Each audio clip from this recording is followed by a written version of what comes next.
Hello guys and welcome back to FaB Chaos. Today we are doing the part 2 set review of Bright Lights with Nick from FaBCrucible. This will be the limited set review for Bright Lights. We have already done the constructed. You can find the link down below in the description, and today we will be focusing on the limited aspect for Bright Lights and a lot of exciting stuff to talk about for both the Worlds format, your pre-releases, or even your weekly armories. So first of all, Nick, thanks for joining me. It's great to be here and look forward to that limited set review. Okay, so first of all, let's get into the ratings. At S rating, we will have the absolute bombs, the cards that are going to pull you towards a strategy. At A, we will have the cards that we would love to see in our deck, like great fillers or great payoffs, or cards that are really great on the archetype we are drafting. B will be our bread and butter, the cards that we are not unhappy to run, but not super excited about them. And C will be cards that are not the best in their slot, but still we need a lot of C cards to fill our decks. And D then are not so exciting. Probably something is either wrong or we have no other options if we're running a D card. And F, there is no reason to ever put this card in your draft deck or limited deck unless something very wrong has happened. So without further delay, let's start with the heroes DAS database. So DAS is one of the new heroes. In Bright Lights we have 3 basic archetypes. First of all, it's super exciting that it's an all mechanologist set, so every single card that we will have access to will be shared between the 3 heroes, and that creates a way new dynamic about how limited works in Flesh and Blood in general. So we will do a deeper dive, but in general there is a DAS deck that cares a lot about having items because of the ability we'll read in a bit. There is Max that cares about boosting and being aggressive, and then there is the Clavosen that cares about evolving his equipment and getting the payoff cards that actually care for his EVO equipment. So let's start with DAS database. You may look at the top card of your deck at any time. Once per turn, you may play a mechanologist item with cost 0 or 1 from the top of your deck as though it were an instant. It costs an additional 1 to play. Nick, what are your thoughts on DAS database Unlimited? So Dash obviously requires that critical number of items in her deck to make her ability function, because otherwise you're trading 2 points of life for effectively no value. If you're not using that ability every turn to cheat on that action point, get stuff into play, something isn't correct with your deck, and you probably should steer towards some other hero, because that is where your strength is. Okay, you need to get your value out of those offensive items like Boom Grenade, or you have defensive options like the Force Field, and generally you want to be tricksy with your stuff. It's kind of like having attack reactions in a mechanologist deck when you play with Dash. And the fact that you get to see what's on top also helps you make decisions throughout your turn on when you want to be boosting stuff away or keeping important things on top of that deck. So DAS feels a lot like a deck that when DAS is powerful, when you have all these powerful items in effect, it's going to be a really efficient deck. We've seen I think the best comparison to DAS has to be, for me, something like Azalea we had in Outsiders, where if your deck was powerful, sometimes it was insane. The things you could do, the value you could get out of your turns was just enormous. But it requires a lot of moving parts, and sometimes if your deck is slightly weaker, your deck might be a bit too weak. So it's probably something that you need to keep in mind while drafting or constructing a limited deck for Dash. Dash definitely does not feel like a deck that can be overdrafted in a table. If Dash is one of those decks that like more than 3 people try to get into, those decks are likely not going to be great. You need quality items to make your deck work, and also quality offensive attacks. So yeah, let's take a look at that weapon, I guess. So one of the biggest reasons to actually run all these items, apart from the small effects that they already give you, is Symbiosis Shot. So Symbiosis Shot is a dust specialization. It has action, remove a steam counter from this attack. Whenever a mechanologist item enters the arena under your control, if this has fewer than 6 steam counters, you may put a steam counter on this. So effectively, most of the time, whenever you put an item into play, you get a free activation of the Symbiosis Shot if you have an action point. First of all, let's get that this is your payoff. I mean, and this is something that we will see a lot in the limited aspect of Bright Lights, that the heroes themselves have built-in payoffs of what they're looking to do.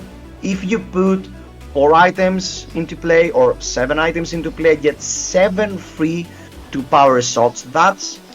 That's numbers we are not familiar with compared to other draft sets. So that's actually something powerful by itself, without adding the extra value of what the other items might do, like you said, some grenades or some force fields and all this stuff. So it's something to really pay attention while drafting or constructing a limited dust deck.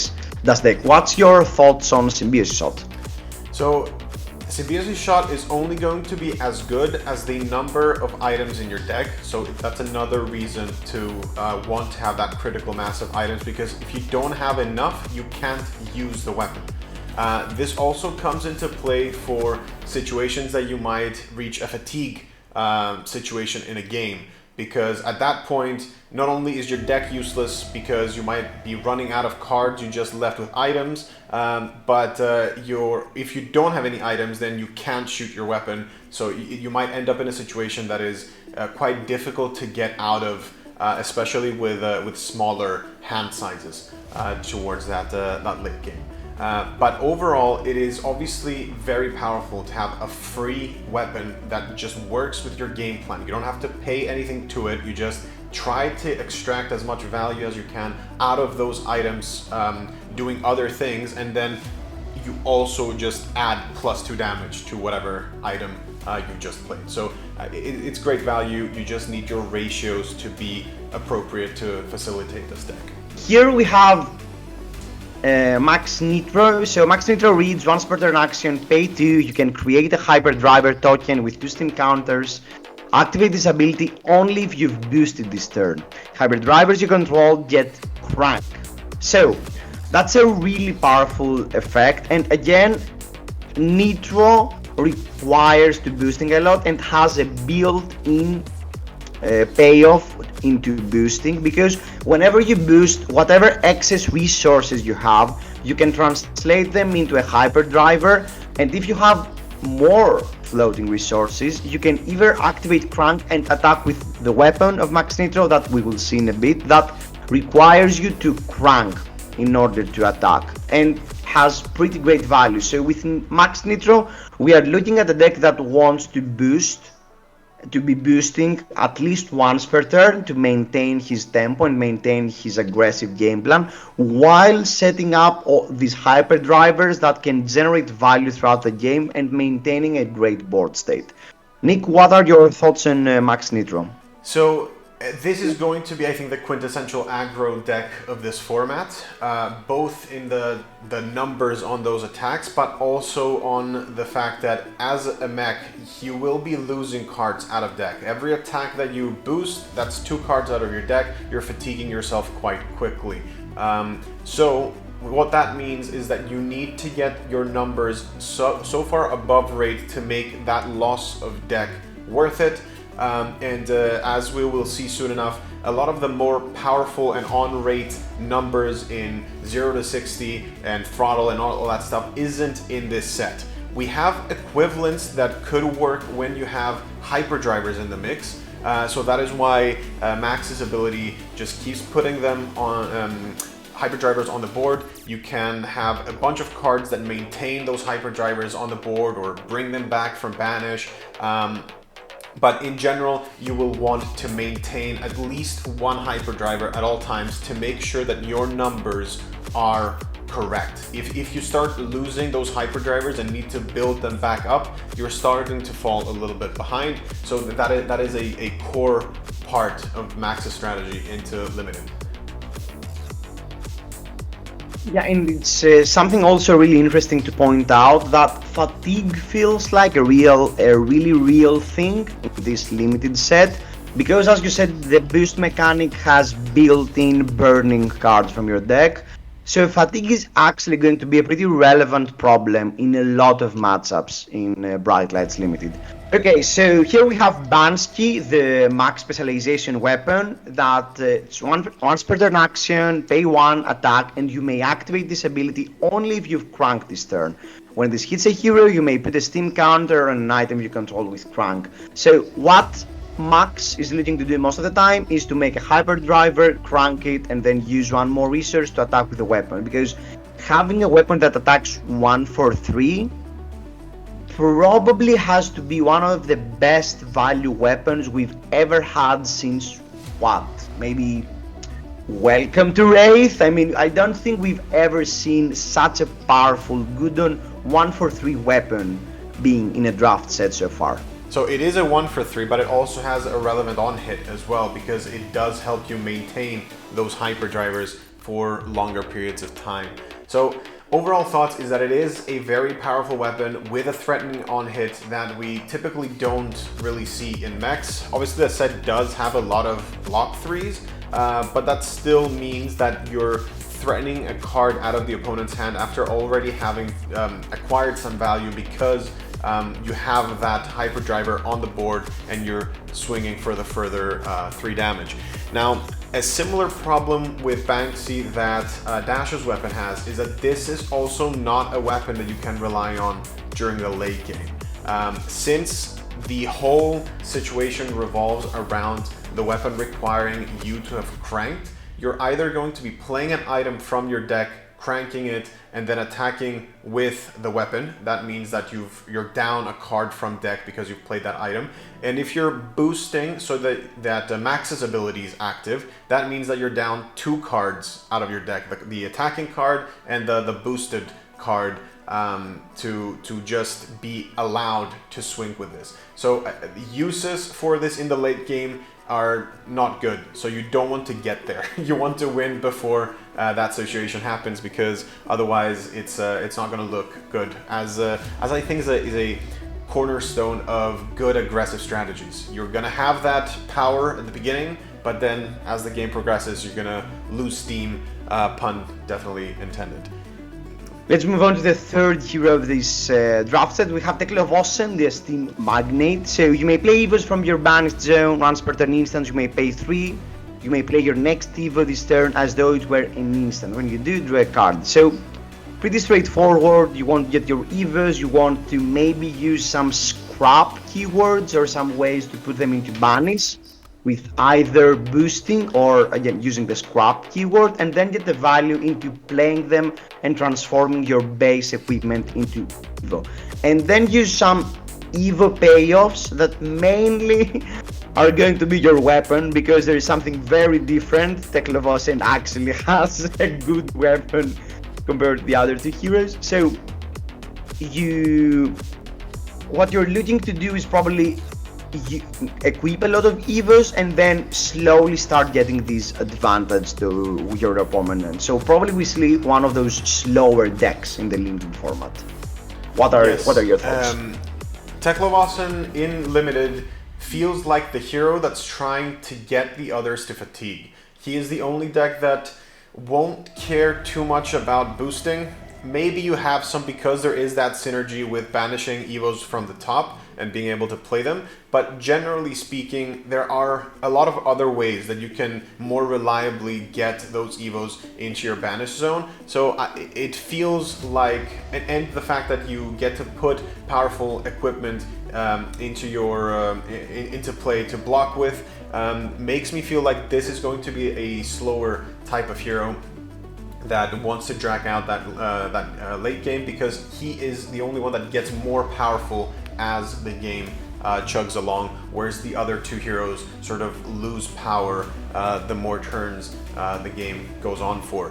So overall, it's I think going to be the hero that attracts the most people on a table in comparison to the other two, because he seems a little easier to handle both early, mid, and late. So yeah, that's I think the position that Teklo-Vasen is going to occupy for the limited environment. So Teklo Leveler, again, the built-in payoff that you have in your hero while trying to draft Teklo-Vasen. So Teklo Leveler by itself cannot attack, but if you have one Evo equipped, it gains pay 3 as an once per turn action to attack for 2. If you have 2 Evos, you only need to pay 1 in order to attack. If you have 3 Evos, it also gets go again, and if you have 4 Evos, you get into the ultimate form of paying 1 in order to attack for 3 with go again. I mean, it's obvious to say that that's the built-in late game mechanism and payoff you are looking for. Just get 4 Evos into play and start blasting everybody to death. And as Nick already said, try to fatigue people. So Nick, what are your thoughts on Teklo Leveler? So, as you've said, it is the only weapon that if you do even just the tiniest bit of your game plan, which is to play an Evo, this becomes a 1 card for 2 that does not take any cards out of your deck. Like most of the other weapons, they require a card out of deck to function. This does not, once you put that Evo out there. And once you keep building it, especially after that go again, because Teklo-Vasen doesn't have a lot of access to go again, being able to shoot this even for 2 with a go again into some other 2-cost attack off of a 2-card hand is, I think, going to be your bread and butter late game plan, especially for the turns that you don't have one of those rare bombs that is a 3-cost with an Evo upgrade, that sort of thing. This will work very well with the filler cards of your deck, not your absolute bombs. A tiny bit that I want to mention about the weapon as well, though, is that it's the only one that isn't a specialization. This, I think, is going to be extremely fringe relevant, but there might be a world where you draft a deck for one of the other 2 heroes, probably Max more than likely, that is able to sort of pivot a little bit if you're up against some other extremely fatiguey type of deck, to be running this over the actual weapon that the hero has, and try to combat that late game possibilities, because every hero can run Evos, not just Teklo-Vasen. Teklo-Vasen is just more built for that plan, but this is something to keep in mind. If you end up with a sealed pool that works very well with one hero but is easily susceptible to fatigue, maybe you have some type of transformational plan. It's something to keep in mind. That's a really interesting note. So let's move forward and start seeing these cards. So my first impression is that we are looking at probably a grindy and maybe fatigue format. So that's something to really keep in mind while going forward. So here we have the Evo Steel Soul Memory. We will be starting from the Majestics, that are most of the time the rarer cards you will find in the limited set of bright lights. So Evo Steel Soul Memory and in general the whole package of the blue Evo equipment are probably one of the most powerful Evo cards you can actually draft. I mean, they block for 3, they are blues, and as Nick already said, every single hero has access to the base equipment in bright lights. So even if you are not Teklo-Vasen, you can still maybe pick this card, and because it's a blue, you might cycle it, and at some point, if you have the tempo, you might actually transform into it, or even get the value of transforming on top of another Evo, which is something that can actually happen in a bright lights draft, and actually get even the value of that. And In general, in limited, simply transforming and blocking for maybe 6, 4 for 6 is a decent value defensively, because we are not used to, in limited, to have this insanely powerful turn. So I think the whole Majestic suit do not really put you into Teklovosen, even if you would love to be Teklovosen and actually draft a lot of these cards. I don't think they give you a huge direction, because they are just so powerful pretty much on every single hero you can run. But of course on Teklovosen they are nuts. What are your thoughts, Nick? So I think this is the biggest point out of the things you've said, is the fact that this is great. You're going to pick it no matter what. It's good in every hero, regardless of if you're doing stuff with Evos or payoffs for Evos, because this is a good value card. Having said that, the point about this not being a clear signal, nobody's passing this. I don't think there's any chance anybody opens this and is like, oh, there's a better card in the pack. Like maybe like third pack you have some major big payoff card that gets this over other things, but especially early on, I don't think anybody is going to be passing on the Steel Soul cycle. So it doesn't give you an idea of what signal the person to your left is going to get by you picking a card like this. It lets you be open and just draft whatever keeps coming your way. But it's a great card. You should definitely pick this, especially early on in the draft. And yeah, you're going to be happy about it every single time.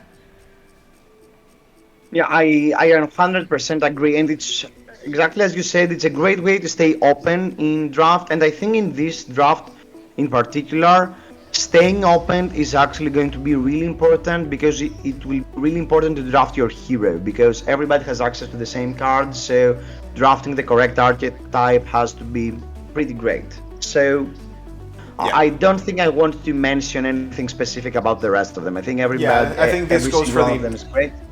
Yeah, the entire cycle just functions functionally the same. They have some text that's extra on it. If you get it and manage to make use of it, great. If not, it's still a great piece to have. Probably the weakest one of them has to be the arm slot, but still I think the rest of the value, not the effect, it's still pretty great. So you will still be pretty happy about picking like that type of card. Yeah. All right, and we have a second cycle of Majestics, and I think there is a hero that would rather have these. This is a cycle that does give a little bit of direction. I think that's Max. So why does Max like this?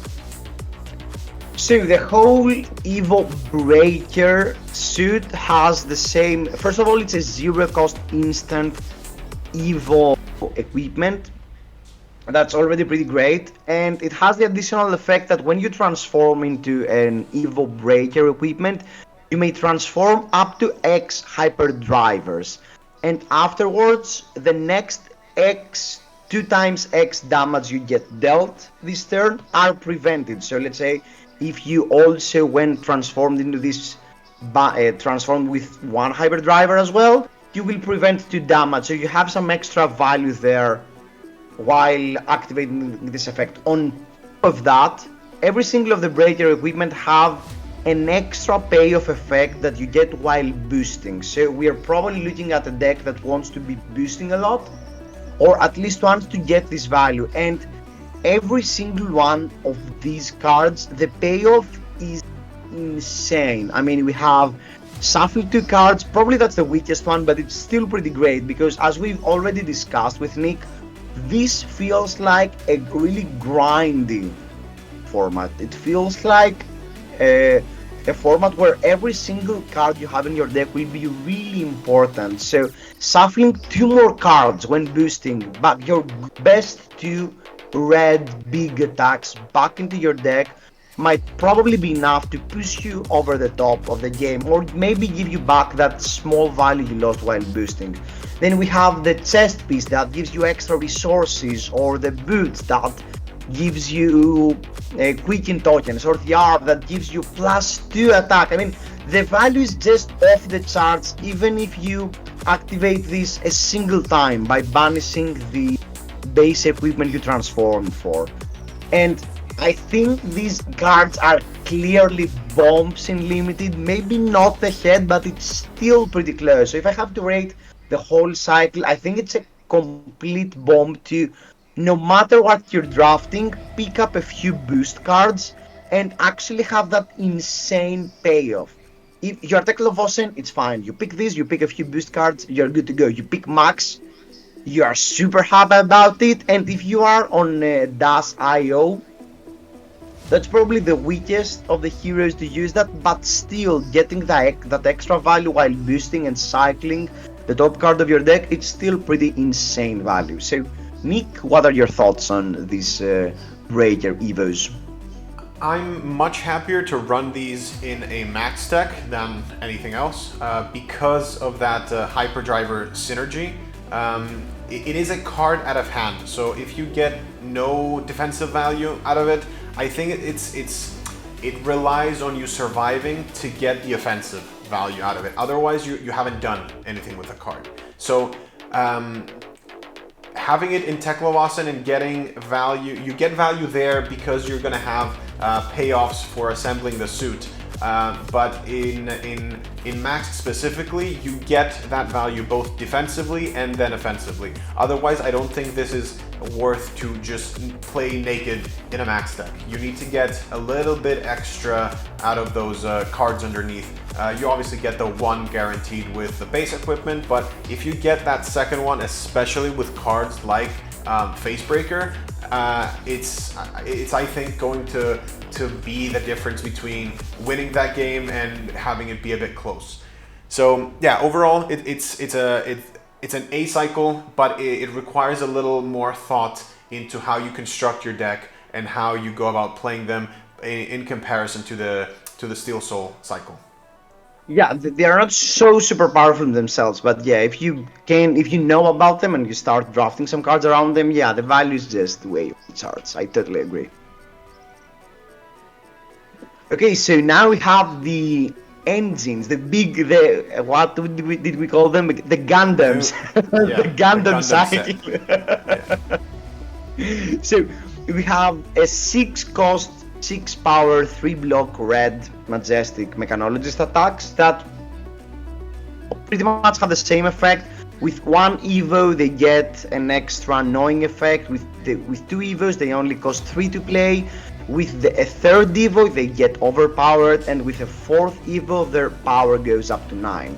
So these are probably by far the best payoff cards you can get if you're drafting a Teklovosen deck, and maybe they are good enough to drag you towards drafting a Teklovosen deck. It's exactly what we call, I think, a sign. You open a Terminator tank and you're like, okay, even if I do not draft any other good Teklovosen cards, if I get to 4 Evos, I can almost instantly snatch 1/3 of my opponent's life with a single card. We never had so much power in a single card in a draft format like ever. So I'm slam dunking the S rating on any single one of the Gundam styles. So there are some minor upsides and some of them are still better than others, but still you will be super happy to pick them while trying to draft a Teklovosen. I don't think they are really playable in the other 2 heroes unless you have a side thing or a splash thing going on. That's something that we will probably see a lot in this draft format. If you have like 3 Evos and maybe you draft a bit more Evos, even if you're not Teklovosen, maybe you should consider picking this card, because still 3 for 6 and maybe overpower with a decent hit effect, it's still pretty good value, but it doesn't have that enormous payoff effect like when you are drafting Teklovosen. So overall I think this card is a bomb. Yeah, I think every single hero would pick this. I don't see any situation where you open a pack, even if it's 1, 2, or 3, you see this and you're like, it's not going to be good because I think there's so many Evos per pack. I think it's a guaranteed 1 or 2 per pack that you're not going to have your Teklovasa end up with 20 Evos in their deck. A lot of the players will be drafting some of the smaller ones that get those fringe abilities. And even if you're a dash with 2 Evos that you got to play to get some plus attack value, you would still not mind running a CNC in your deck or running something to destroy a card from the opponent's hand. And if you manage to power this all the way up, the last time we had a 3 for 9 was Endless Maw, I think. And even then, you had no hit effect. It's just big damage. This is big damage with evasion and an on-hit. So everybody's going to take this. Obviously, it's better in Teklovasa and you will more reliably turn on all of the modes. But I think it's a slam dunk S type of card, regardless of your hero. The power level is obviously better for, I think, Terminator tank, then War Machine, and finally your Annihilator engine, which can have relevant text because the opponent might be forced to block with an equipment, and then they get to lose that equipment permanently. The great thing about limited though is that you will never need to pick between these two, because if there's one of them, you will be picking that one. There's never in a booster 2 of them, so good to have. Maybe you open a foil and a non-foil. Yeah, if you open a foil, yeah, that's pretty great. So here we have Demolition Protocol. Demolition Protocol is a 3 for 7 with EVO upgrade. When this attacks, remove all steam counters from up to X equipment items and or weapons they control, where X is the number of EVOs you have equipped. So exactly as you've already said, because a lot of people are going to be picking EVOs. I mean, Max has hyperdrivers with steam counters. Das is looking to put a lot of steam counters. I think this card is probably the most powerful card in the set. I mean, there is no way ever anyone is ever passing a 3 for 7 with such an immense powerful effect that almost, you know, even having one EVO, removing one steam counter from the opponent's hyperdrive or, you know, item that Das cares about might completely mess up their plan while attacking 3 for 7. I mean, slam dunk S plus and call it a day. Yeah, there's not much to say. If you see this card, you take it, you can run it in anything. It's a 2-card 7 and with upside. So, and the upside is quite high. So you're gonna run this. Pulse Wave Protocol, continue with the cycle. Okay, so Pulse Wave Protocol, it's not that great, still pretty good. It's a yellow 3 for 6 with EVO upgrade. When this attacks a hero, they reveal X cards from their hand, where X is the number of EVOs you have equipped. Choose an action card with armor less than X, then add it to the chain link as a defending card. So most of the time this card requires maybe 3 EVOs to even have a text, maybe even a 4th, but because the stat line is so solid, this is still a pretty decent card to run in your deck. If you're Teklovosen and you are actually going for the 4 EVOs, this card is probably one of the best payoffs you can see. In the rest heroes, no, not so much, so that's why I will give it something like an A-. You're most of the time happy to run this card, not super exciting. So what are your thoughts on that? I like this with 4 EVOs because a lot of the set is a 3 block, and if you don't have 4 EVOs, you don't get to mess up your opponent's hand. You're just threatening the damage, and I think a 2-card 6 with no effect is below what you want to have happen with this card because it can do so much. So you would want to run it in your Teklovasen deck. If you're not quite at the 4 EVOs, just put it in an arsenal and wait for that moment that you have your 4th EVO out there, keep a blue, and then start swinging that tempo back. The other heroes are going to find this more difficult to utilize, but it's still a 2-card 6, so maybe somebody might consider running it just because it's efficient. It does damage. It keeps. It would require 2 cards from the opponent to be fully blocked out, whereas it only costs you a single card from deck. So I think every hero can run this, but Teklovasen will make the most out of this. Yeah, it's something. A note about this card is that because the instant evos actually have armor value, and you can actually use them to block. If for some reason you force the opponent to reveal one of the evo cards, you can actually force them to block with that card while getting 0 value. So that's a minor upside to keep in mind, but still it's just as Nick said, great in Teklovasen and mediocre in the rest. So, Magnetic Protocol and the third of the cycle, 3/4/5 blue, EVO upgrade. The defending hero must defend with X equipment they control with -1 counters, Fable, where X is the number of EVOs you have equipped. So, it's a 3/4/5 blue that blocks for 3, so that's pretty good, but that's a good filler. So, this card does not really have a text in limited, so it's but you do like the stats, so it's like an C+ for me or something like that. It's a good filler, not so excited, not for stick pickable. I will pick a lot of cards over blue Magnetic Protocol. Yeah, it's the only temper pieces I think are the Evo Steel Soul Memory stuff, and I mean, you're not gaining too much by having this to play around some other Majestic. It's a good blue card, and you're fine having it in your deck, but it's not something to go crazy about if you see in a pack. It doesn't send any signs or anything like that. It's just a fine blue. Yeah, so let's move on with Steel Secret Enforcement. So it's a Mechanologist block card that blocks for 1 as a blue, and with EVO upgrade, while this is defending, it gets +X armor, where X is the number of EVOs you have equipped. So if you have 2 EVOs, it blocks for 3. If you have 4 EVOs, it blocks for a bunch, but it really needs at least 2 EVOs to even be on rate, and afterwards it needs a third one to block for 1 more. It cannot get into an arsenal slot because it's not a D-React.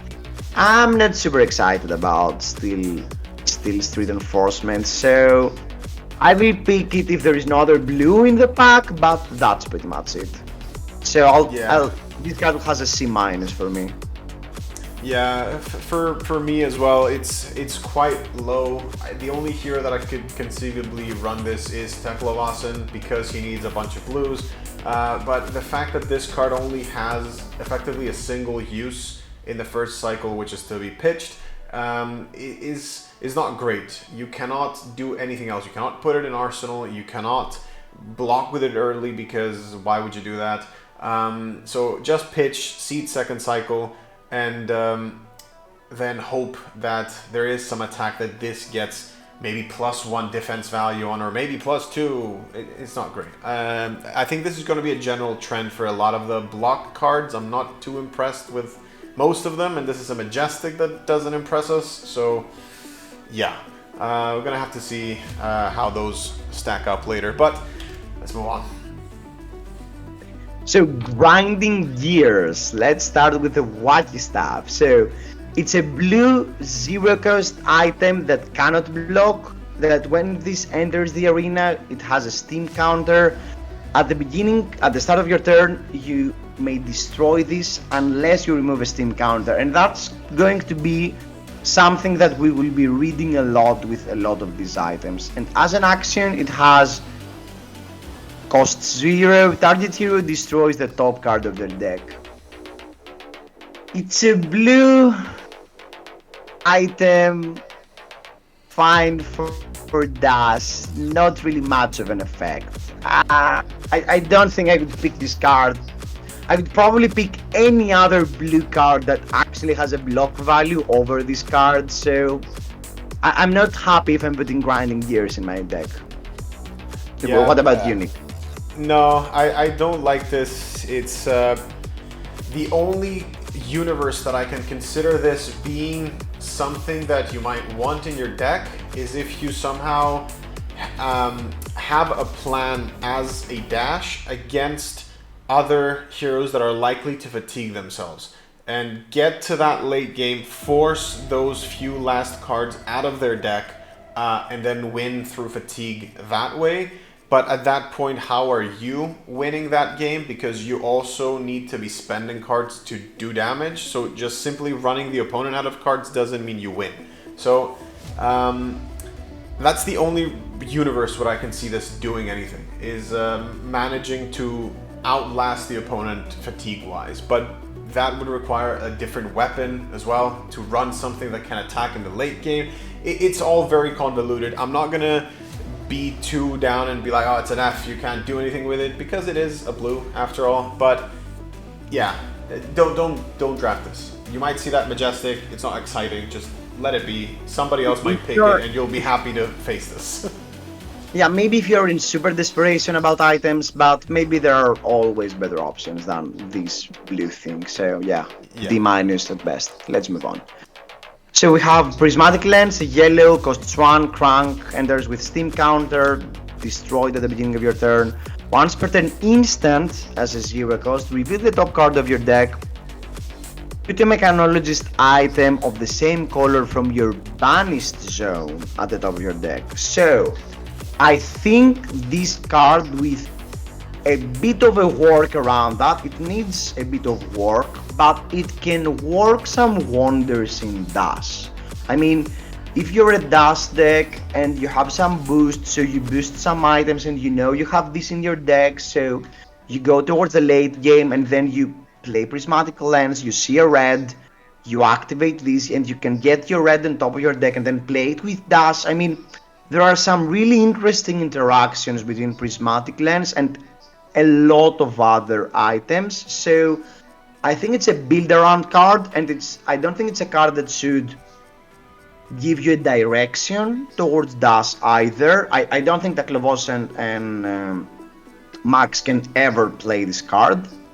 But if you are already in a Dash deck, you can pick this card quite high, because if you have the tools to work around that, it can pretty much pay off. So I'm giving this card a B- for Dash maybe, and D at best for the rest of the heroes. What about you, Nick? Yeah, I quite like this in Dash. If you manage to recur a good item like a red grenade, we're going to be bringing back grenade over and over again because it's just insane. But if you manage to recur it even once, it's like, because if you've played this, you already have 2 value out of your weapon. So if you manage to do anything else with it, even a single card that you bring back, it helps a tiny bit with fatigue and also makes this card's rate much higher than it was before, especially if you get those super high priority items for Dash. Unplayable everywhere else, but I'm quite happy to see this in Dash, and I would dare say that it would put me in a path that I'm more open towards that Dash plan. It's not first pickable, nothing like that, but if you're in those first 2-3 picks, you see some good stuff, then it's fine to pick and then have in the back of your mind that okay, this is an avenue that I can take. So Quantum Processor, crank, 1 cost, yellow, enters with steam counter, once per turn instant. You may put a mechanologist item with cost 0 run from your hand into the arena. Again, looks like a Dash card, pretty decent in Dash if you have the builder rounds. Maybe playable in Max. I wouldn't recommend it though. It wouldn't be my first choice unless you have a billion hyperdrivers for some reason. But apart from that, I think it's pretty much the same as the last card. It has some great interaction with Dash. That's it. I wouldn't pick this in any other hero. I wouldn't first pick this and slam Dash. It's not that powerful. But if I'm in Dash, and these are the payoffs if I'm drafting the correct seed while playing in a draft of Bright Lights Limited. So Nick, what about you? Yeah, if you're in that Dash seat and you get past this down the line, you're fine to pick it. It smooths out some hands that are a bit clunky because you end up with a bunch of items in your hand. You can use them to put them in play, crank them, and shoot the weapon. It's a fine role player in Dash, unplayable everywhere else, I think. Maybe Max can do a little bit with it, but in general, I think that the only hero that wants this is Dash. But yeah, I'm happy with the card. It's not quite, you know, first pickable, but you're happy to see this if you're already in that Dash path. In Stasis Cell, 0 cost, when enters or leaves the arena, activated abilities of target equipment can be activated until the end of its controller next turn. Action, put this card on the bottom of its owner deck, choose an equipment, it can't defend this turn, go again. So, again, I think that will be the case with a lot of items we are going to discuss today, that they're fine niche in Dust, not really playable in any of the other heroes, and that's why I feel like we have such an archetype type of limited with bright lights, and I think Stasis Cell is a prime example. There are some cute uses like preventing the opponent of blocking with her Evo, or, you know, not allowing them to maybe activate some effect they have, but most of the time it's mainly only playable in Dust because you can maybe play it from free, and that's it. And even then it's not pretty high because it doesn't have crank, and that's a real problem with crank. Is a great keyword that you need a lot in Dust, and Stasis Cell does not have that, so C minus, C plus in Dust, C minus in the rest heroes, and you know, just move on. It's a blue that is fine, doesn't have crank, which is quite a bummer, but you get some fringe value out of it with galvanize cards. But other than that, it's just kind of there. It doesn't really matter too much if you pick this or some other blue. So then we have Hyper Scrapper, costs X. As an additional to play, you may banish X item from your graveyard when this attacks. If it gets plus X. If 3 or more hybrid drivers were banished to play this, gain X, and this gets go again. So I think this card is great. I think this card is great because not only it's a blue, blocks for 3, but first of all, that's already C plus in a lot of heroes. It's a blue that blocks for 3.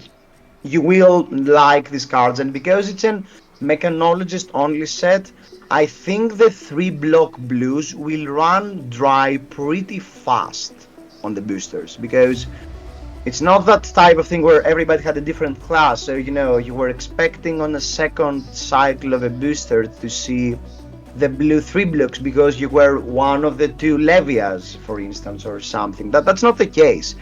If the person next to you doesn't have a great red he likes, he will probably just pick a blue 3 block. So a blue 3 block is pretty high, is a C plus C maybe already. And Hyper Scrapper is even greater than that because you play Dust, you play the whole game a bunch of items, and afterwards you get a blue at second cycle on a grindy meta game that can actually pay all of your cards and maybe give this card plus 6 or something insane and do like a 6 for 8 during the late game of a blue. This card is bonkers. I mean, it's not a signal, again, it's not something that will, oh, I picked Hyper Scrapper, I need to play Dust and actually build around this card. Not so much. Not so much, but if I see this card and I'm between playing Dust or playing something else, I'm like, okay, I'm picking this, I'm playing Dust, I have a bunch of items already, I mean, I like where this is going. I'm pretty happy about playing this card A+. What about you? Yeah, it might say hyperdrivers and extra text, but you don't care really about that. You're never going to have, I mean, not never, but you're very unlikely to have 3 hyperdrivers in a limited deck. So the value here is that this is at the floor a 2-card 5 in your item deck, because you get to banish 3 items and then just come in for 5. It's a fine blue. 2-card 5 for a blue that blocks 3, that has an even higher ceiling the more that you can set it up with a 3-card 8. The numbers just keep getting better and better for limited, and especially out of out of a blue. If you get that last part off, I'm not even sure what you're doing with your resources, but yeah, it's just a good card. I think if you're in the item deck, this is a slam dunk, and most people I think would play it regardless of what archetype they're in because it's such a good blue. Okay, and now we have Tick-Tock Clock. It's a zero-cost crank that enters the arena with Steam counter at the beginning of your turn. You either remove the Steam counter or destroy this item. When a mechanologist attack action you control hits a hero, destroy this and up to 2 other items in the arena. Then deal X damage to them, where X is the number of these items destroyed this way. Wow. I mean, it's first of all, it's an item with crank at 0 cost that has a relevant effect, so it already screams dust, and it's even more powerful because it has a hit effect in dust that you can instantly play from the top of your deck to get that immense value, like the grenade we are going to talk in a bit. So I think this card is bonkers in dust, and maybe you can. It's so powerful that if you can attack twice with maybe 2 breakpoints, if you do a 1/4 and 1/5 with no, while you have Tick-Tock Clock in play and the opponent is a deck that has even a single item, this card is insane. The value you can get out of this is super great. So I don't think I would slam dunk pick this really early, but if I know I'm going to play Dash or Max and I see this card, I don't think I will allow it to go through me. I don't think I will ever allow this card to go through me if I know I'm going to play either Dash or Max. What about you, Nick? Yeah, this is, if we see this in a pack with a red grenade, the grenade is still better, but this is great if you're a Dash and you're up against a Max or another Dash. The fact that you get to remove their stuff in your turn and deal some damage for it turns off any effects that they might have that trigger off of items being destroyed in their turn because you got to blow them up during your turn, so they lose value that way. They get to lose value from galvanized stuff because if you do this as an instant speed with Dash, they've already not blocked something and you blew up the item that they were hoping that maybe they would galvanize in a future attack. So overall, this is quite tricksy and it can really mess up heroes like Max because maybe he has a single hyperdriver that he really needs to maintain to make his curve work, and then you blow it up. It's the value there is very high, and I would treat this as maybe almost a sideboard card versus Teklovasen. I might side it out actually because I would want to destroy my own items to get the extra damage, and at that point it's a blue grenade at that point that kills more of my stuff. I'm not too happy about it. I wanted to destroy something of my opponent's, otherwise I'm a bit low on it. But other than that, it's a great trick to have in a Dash deck, especially. So then we have Hyper Scrapper, costs X. As an additional to play, you may banish X item from your graveyard when this attacks. If it gets plus X, if 3 or more Hyper Drivers were banished to play this, gain X. And this gets go again. So I think this card is great. I think this card is great because not only it's a blue, blocks for 3, but first of all, that's already C+ in a lot of heroes. It's a blue that blocks for 3. You will like these cards, and because it's a mechanologist only set, I think the 3 block blues will run dry pretty fast on the boosters, because it's not that type of thing where everybody had a different class, so you were expecting on a second cycle of a booster to see the blue 3 blocks because you were one of the 2 Levias, for instance, or something. That's not the case. If the person next to you doesn't have a great red he likes, he will probably just pick a blue 3 block. So a blue 3 block is pretty high, is a C+, C maybe already. And Hyper Scrapper is even greater than that because you play dash, you play the whole game a bunch of items, and afterwards you get a blue at second cycle on a grindy meta game that can actually pay all of your cards and maybe give this card +6 or something insane and do like a 6 for 8 during the late game of a blue. This card is bonkers. I mean, it's not a signal, again, it's not something that will, oh, I picked Hyper Scrapper, I need to play Das and actually build around this card. Not so much. No, not so much, but if I see this card and I'm between playing Dash or playing something else, I'm like, okay, I'm picking this, I'm playing Dash. I have a bunch of items already. I mean, I like where this is going. I'm pretty happy about playing this card A+. What about you? Yeah, it's it might say hyperdrivers and extra text, but you don't care really about that. You're never going to have, I mean, not never, but you're very unlikely to have 3 hyperdrivers in a limited deck. So the value here is that this is at the floor a 2-card 5 in your item deck, because you get to banish 3 items and then just come in for 5. It's a fine blue. 2-card 5 for a blue that blocks 3, that has an even higher ceiling the more that you can set it up with a 3-card 8. The numbers just keep getting better and better for limited, and especially out of a blue. If you get that last part off, I'm not even sure what you're doing with your resources, but yeah, it's just a good card. I think if you're in the item deck, this is a slam dunk, and most people, I think, would play it regardless of what archetype they're in, because it's such a good blue. Okay, here we have Scrap Trader, the card I went completely bonkers in constructed about. So Scrap Trader is a 0-cost mechanologist red action that reads Scrap. As an additional cost to play this, you may banish an item or equipment from your hand. Evo is also an equipment, obviously. Scrap again. Gain 2 resources for each card that was scrapped. Well,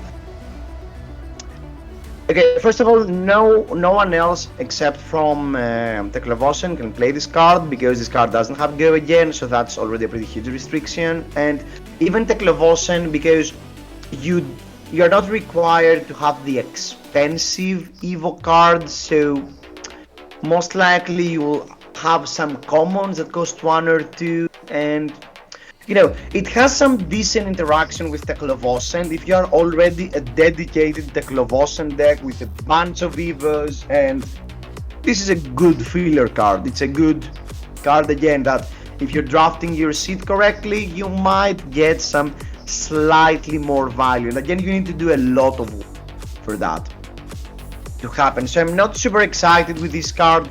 Most of the time any blue is just as good, or any other scrap card is just as good, rather than Scrap Trader. So I'm giving this card a C- at Teklovosen at best, and you know, never put this card in your deck if you're not Teklovosen, and move on. What about you? Yeah, it has one use. It makes resources. You're very unhappy to block with this. You're very unhappy to pitch it, because even if you seat in the second cycle, what are you doing with the card at that point? Like, you probably already have your Evos out there. You're not running the expensive stuff, so it's not even very efficient pitch-wise. Like, you're not going to be pitching in blue to activate Teklovosen, play this, get your 4, play a Steel Soul. So you're not being efficient with your use of resources and the cards. So if you're not being efficient, why is this card in the deck? What is it doing? Chances are it's doing nothing, so you probably don't want it. So Heist, the 2-cost boost card. Now let's start. When this hits a hero, you may put an item with cost 0 run from any banished zone into the arena under your control. Any banished zone, that's the great thing here. 2 for 5 boost, great into the attack, blocks for 3, relevant hit effect that's going to be even more relevant on an only mechanologist set. Even if this card only brought an item out of your banished zone, it would still be pretty good in a lot of decks. This card ticks a lot of things, so I'm most of the time really happy to pick this card, because it's slightly above rate about probably the best other commons in the set. So B plus, A minus, something between there. Super happy about this card. What about you, Nick? I'm very excited about this card. I think it's up there to be an S. I like it so much because I don't think any hero will be sad about running it. In fact, most would be happy because you're threatening an actual on-hit. You're not killing the opponent with it, but the value that you can get from either recurring a hyperdriver from a graveyard or a force field, that's like you've attacked for 5 and then blocked for 3 off of a single, or 2 cards technically because you've boosted. But if you manage to get one of those red items, the amount of value that you can get makes the ceiling of this card so high, and it could cause your opponent to be like, oh, hold on, I need to block this. Here's 2 of my cards because I don't want you to steal any item. It's like letting a combustible courier hit. It feels bad to let the opponent just get for free 3 damage. So you're like, oh, I'm changing what I'm doing because I don't want to give you free value. So I'm putting it up there. I think a lot of players will be very upset once they see this across the table from them, and their plan will really need to change. So I'm very high on Heist. So, maximum velocity. The big boogie monster is back. 2 cost, 10 power, 3 block. Why couldn't it just end there? It would be such a great card. Play this only if you have boosted 3 or more times this turn. So, this card is the payoff of the payoffs if you are looking into building a very aggressive boost matters deck, probably being max. Other decks might, play a lot of boost cards as well, but this sounds like one of the best payoffs you can get your hands to as a max player. You need to keep in mind that this isn't constructed. You're not going to have your Teklo core giving you free resources. You do have hyperdrivers in that max deck, but you also are not running a bunch of 0 for 4s or 1 for 5s that are super efficient, that make the turn massive. Chances are, if you're getting this off in limited, it's off of like a bunch of 0 for 3s and stuff like that. So you need to evaluate this card as a turn total. How many cards get out of your deck and how much total damage have you threatened? Because yes, this card is over the top by itself, but you need to evaluate that whole turn in the grand scheme of that game that you're playing. Also of note is that this card is short printed in the set by about 50%, so you're not going to see that often. So it's a Majestic and also short printed. So if you do have it, try to make that turn as powerful as possible to extract the most value. The thing I love about maximum velocity is that if you can pick it early, you can actually draft around that. And I really love cards that give me direction. That's why I like cards like maximum velocity if I get them early. So, great card. Let's move on. So now we have Moonshot. 3 power, 3 block, cost XX. Play this only if you've boosted this turn. As an additional cost to play this, destroy X hyperdrivers you control. When this attacks, it gets +3 for each hyperdriver destroyed this way. If this has 10 or more power, it gets overpowered. So, it's a 0 for 3 if you've boosted. It's a 2 for 6 if you can destroy 1 hyperdriver. It's a 4 for 9 if you destroy 2 hyperdrivers, and it goes on and on. I think it's a decent card. The math are there. It blocks 3. It can even 0 for 3 as yellow is okay. You're not happy, but it's okay.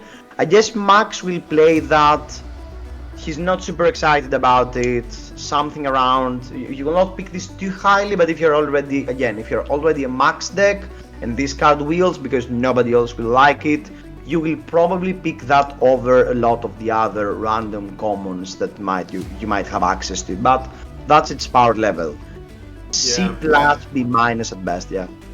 Yeah, I think a lot of players will fall into the trap of thinking that this is some sort of big bomb in Max, and they might end up in situations that are similar to trying to force a maximum velocity or a mechanoid in constructed, where you're trying to get all your cards, you're taking a bunch of damage, trying to set this thing up, and then it doesn't work. So for this to do that thing you wanted to do, which is get that overpower and be this massive thing, you need 3 hyperdrivers, and managing to keep 3 hyperdrivers in a limited environment is a recipe for disaster. You're going to be sacrificing so much tempo to keep them on the board. And what are you gaining after that? I think it's a bit of a trap card. You need to treat it as a 1 or a 2 hyperdriver thing towards the end of the game, because it's a chain ender as well. So yeah, it's a fine card. It's not bad, but not first pickable, not something to try and force to make work. But it's fine in a max deck, obviously nowhere else. So, Steel Street Hoons cost 3, blocks 2, 3 attack, boost. If an item you control has been destroyed this turn, this gets +2. And also has Galvanize. The first time we witnessed this keyword. When this defends, you may destroy an item you control. If you do, this gets +2 armor, so it blocks for 4. So it's a blue 3 cost for 3, maybe 5 with boost. That blocks 2, maybe 4.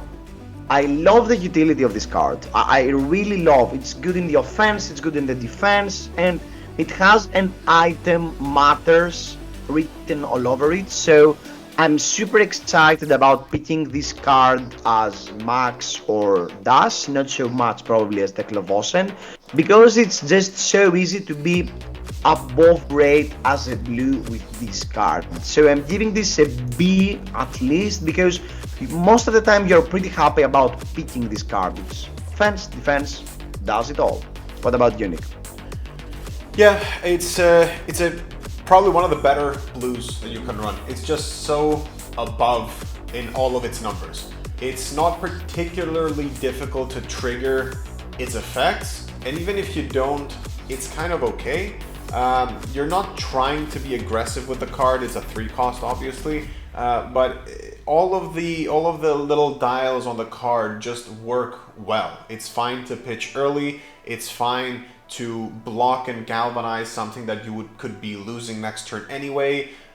Late game, this is a you can make this be a 2-card 5 out of your blue. You don't even need to boost, but if you do, you can get some value that way. But I think all of the numbers are there. It's so flexible that I think most heroes would be glad to run this, especially Max and Dash, because they have that item synergy. And we have Twin Drive, 2 costs, 5 power, 3 block, boost, and boost again. What's your opinion about boost, Nick? So with Twin Drive, you can run it in most heroes. I'm quite happy to have this for those payoffs that care about having boosted 2 times a turn. If in this magical Christmas land you also have maximum velocity, it makes that easier to do as well, but let's stick to more realistic scenarios with those rares that just require 2 boosts. Other than that, it fuels the banish zone for Teklovasen. That is a way you can go about doing things. But other than that, you need to keep in mind that the number of cards you're going to be losing out of deck is significant if you choose to boost twice. And if you don't have a reason to, you don't have a payoff for having boosted twice, you don't need to just boost once. You just need to call that out once you're playing the card. Yeah, so I agree 100%. There is not too much to talk about Twin Drive. If you are that type of aggressive deck, it's great. If not, it's a 2-4-5 boost. The numbers are already great. Decent card. Let's move on. So, Magnetic Lockwave costs XXX. Target hero chooses X equipment they control, then you choose one from among them that hero must defend your attacks this turn with that equipment disabled. Go again. Mechanologist action, blocks for 3. Unless you know that the opponent is running like an Evo deck and has a lot of Blade Break, and maybe you can blow out some equipment of the Clovosen, this card is insanely bad. There is literally almost no reason to ever put this card in your deck, apart from the fact that it's a blue 3 block. So blue 3 block, it cannot get too bad, cannot get below C- for something like that, but I think you should never play this card. Like, I can give you one reason. Block, I can give you one reason to. What about you, Nick? So the fact that this card is a non-attack can come up sometimes, but other than that, you're not gonna run. You're not gonna run the card for its effect. You're generally gonna have better common blues that still block for 3 and have a more relevant effect than trying to snipe a piece of equipment that has Blade Break or something. It's not where you want to be. Don't first pick it. If you're starving for blues, it's fine. But yeah. And here we have System Failure. 1 cost Mechanologist action that blocks for 2. Remove all Steam counters from target equipment, item, or weapon. If 2 or more Steam counters are removed this way, deal 2 damage to its controller. Okay, this card devastates Das. It literally destroys her. I mean, I think a lot of games will, and even in Max, I mean, completely removing a hyperdriver. I mean, Max playing a red hyperdriver and giving back his turn, and you'd be like, okay, System Failure the hyperdriver, you take 2 damage. I mean, you trade the card and you deal them 2 damage without even attacking. I think the value is pretty great. The downside of this card is that if your opponent doesn't have this type of cards, if your Max opponent doesn't have red hyperdrivers, or if your Dash opponent always overuses the equipment, the Steam counters in its weapon, it's pretty hard to get the 2 damage value, and if you do not get the 2 damage value, it's pretty bad. But it's still a yellow. I mean, so I'm giving this card like a C+, B- type of thing. Not great. What about you, Nick? I'm happy with the card in against Max and Dash. It's more of a sideboardy type of card once you're against those heroes. Especially in late game situations, you could end up with a situation that you get that lethal point of effectively unblockable damage. But yeah, it's not super high, it's not super low for me. I think it's a fine card for those matchups. The fact that it blocks 2 just pushes you towards that, oh, I want to play this card, not use it to block. But yeah.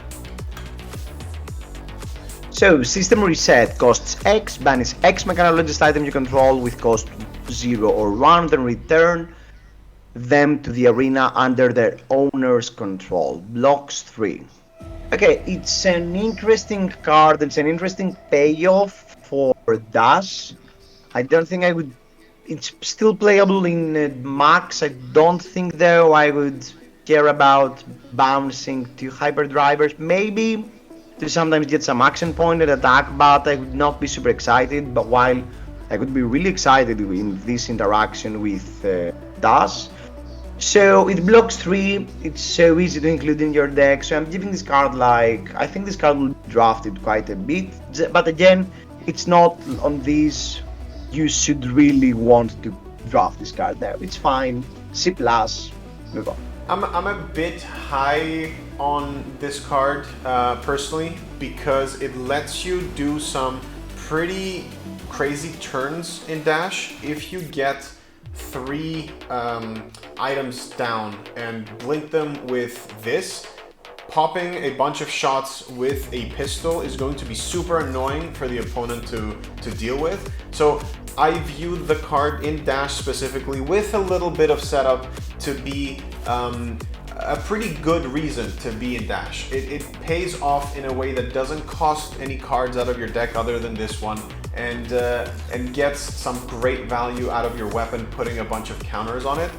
Even if you don't want to crank those items because you want them to stick in play, you keep those counters for a later time. I'm actually quite happy to draft this quite early. Not first pickable or anything like that. You already need to have a decent amount of items that will stick around. But other than that, I'm quite happy, like a pack 2 type of card to pick up early after I've established the lane that I'm in. Okay, you got me. Set up 3 items, blink them out, do a combo with dash. I upgrade this to B+. Okay, you got me. I'm fine with that. So, fabricate 0 cost, equip a base equipment, 0 cost instant red. When you play that, you choose to equip a base equipment with Proto in its name from your inventory. Evo permanents you control get +1 armor this turn. Put this under an Evo permanent you control. You may banish an Evo from your hand. If you do, draw a card. Insane card for constructed, not so much for limited. You should never play this card in anything but Teklovosen. Even then, it's not really that great. Remember, in limited, most of the Evos have either Blade Break or they get destroyed, or maybe have a you might not have so many Evos already, so even getting the armor value is not that easy. Banishing an Evo, again, you probably do not have like 14 Evos or 16 Evos, so it's not so great. If you're in Teklovosen, if you don't have anything else to pick, if you already have a decent number of Evos in your deck, if you have your late game engine ready and you want some filler value, maybe you pick Fabricate, but that's the only spot where I would pick Fabricate over almost any blue 3 block. I would pick any blue 3 block over Fabricate at this point. What about you, Nick? Yeah, first of all, the modes on this are a bit weird to evaluate because it really depends on the hero that you're on. The more valuable stuff here is the fact that you can put this underneath a card, so you can get more value out of your rare suite of Evos that care about banishing cards from underneath. The other mode that is relevant for most heroes is the banish effect. You can only use that as Teklovosen, otherwise it's a useless effect. The fact that you get +1 to things, unless you have the commons that have Battle Worn, it's quite difficult to use because everything else has Blade Break, as Yoro said. Except actually the instant speed common ones, those have a 0 value that you can get some value that way. And the fact that you can equip something from sideboard is very fringe, so you could block with a Blade Break thing, but you know that you still have other Evos in your deck, so you re-equip something. It's all just, it's a bunch of random effects that don't really progress a plan forward. So if you want random effects in your limited deck, this has 4 of them, and yeah, just have fun. Okay, now, so we are moving towards the rares now, and we kick off the table with Evo Command Center and the whole suite of the rare Blade Break yellow Evos. So, they block for 3, they have instant effects that require them to destroy a card underneath to do something, and they have Blade Break, which is probably one of the weakest things about these type of cards. Still, they are pretty great. Yellow Evos that block for 3, so they are already off the charts for Teklovosen. I think this suit will give you direction towards wanting to draft Teklovosen.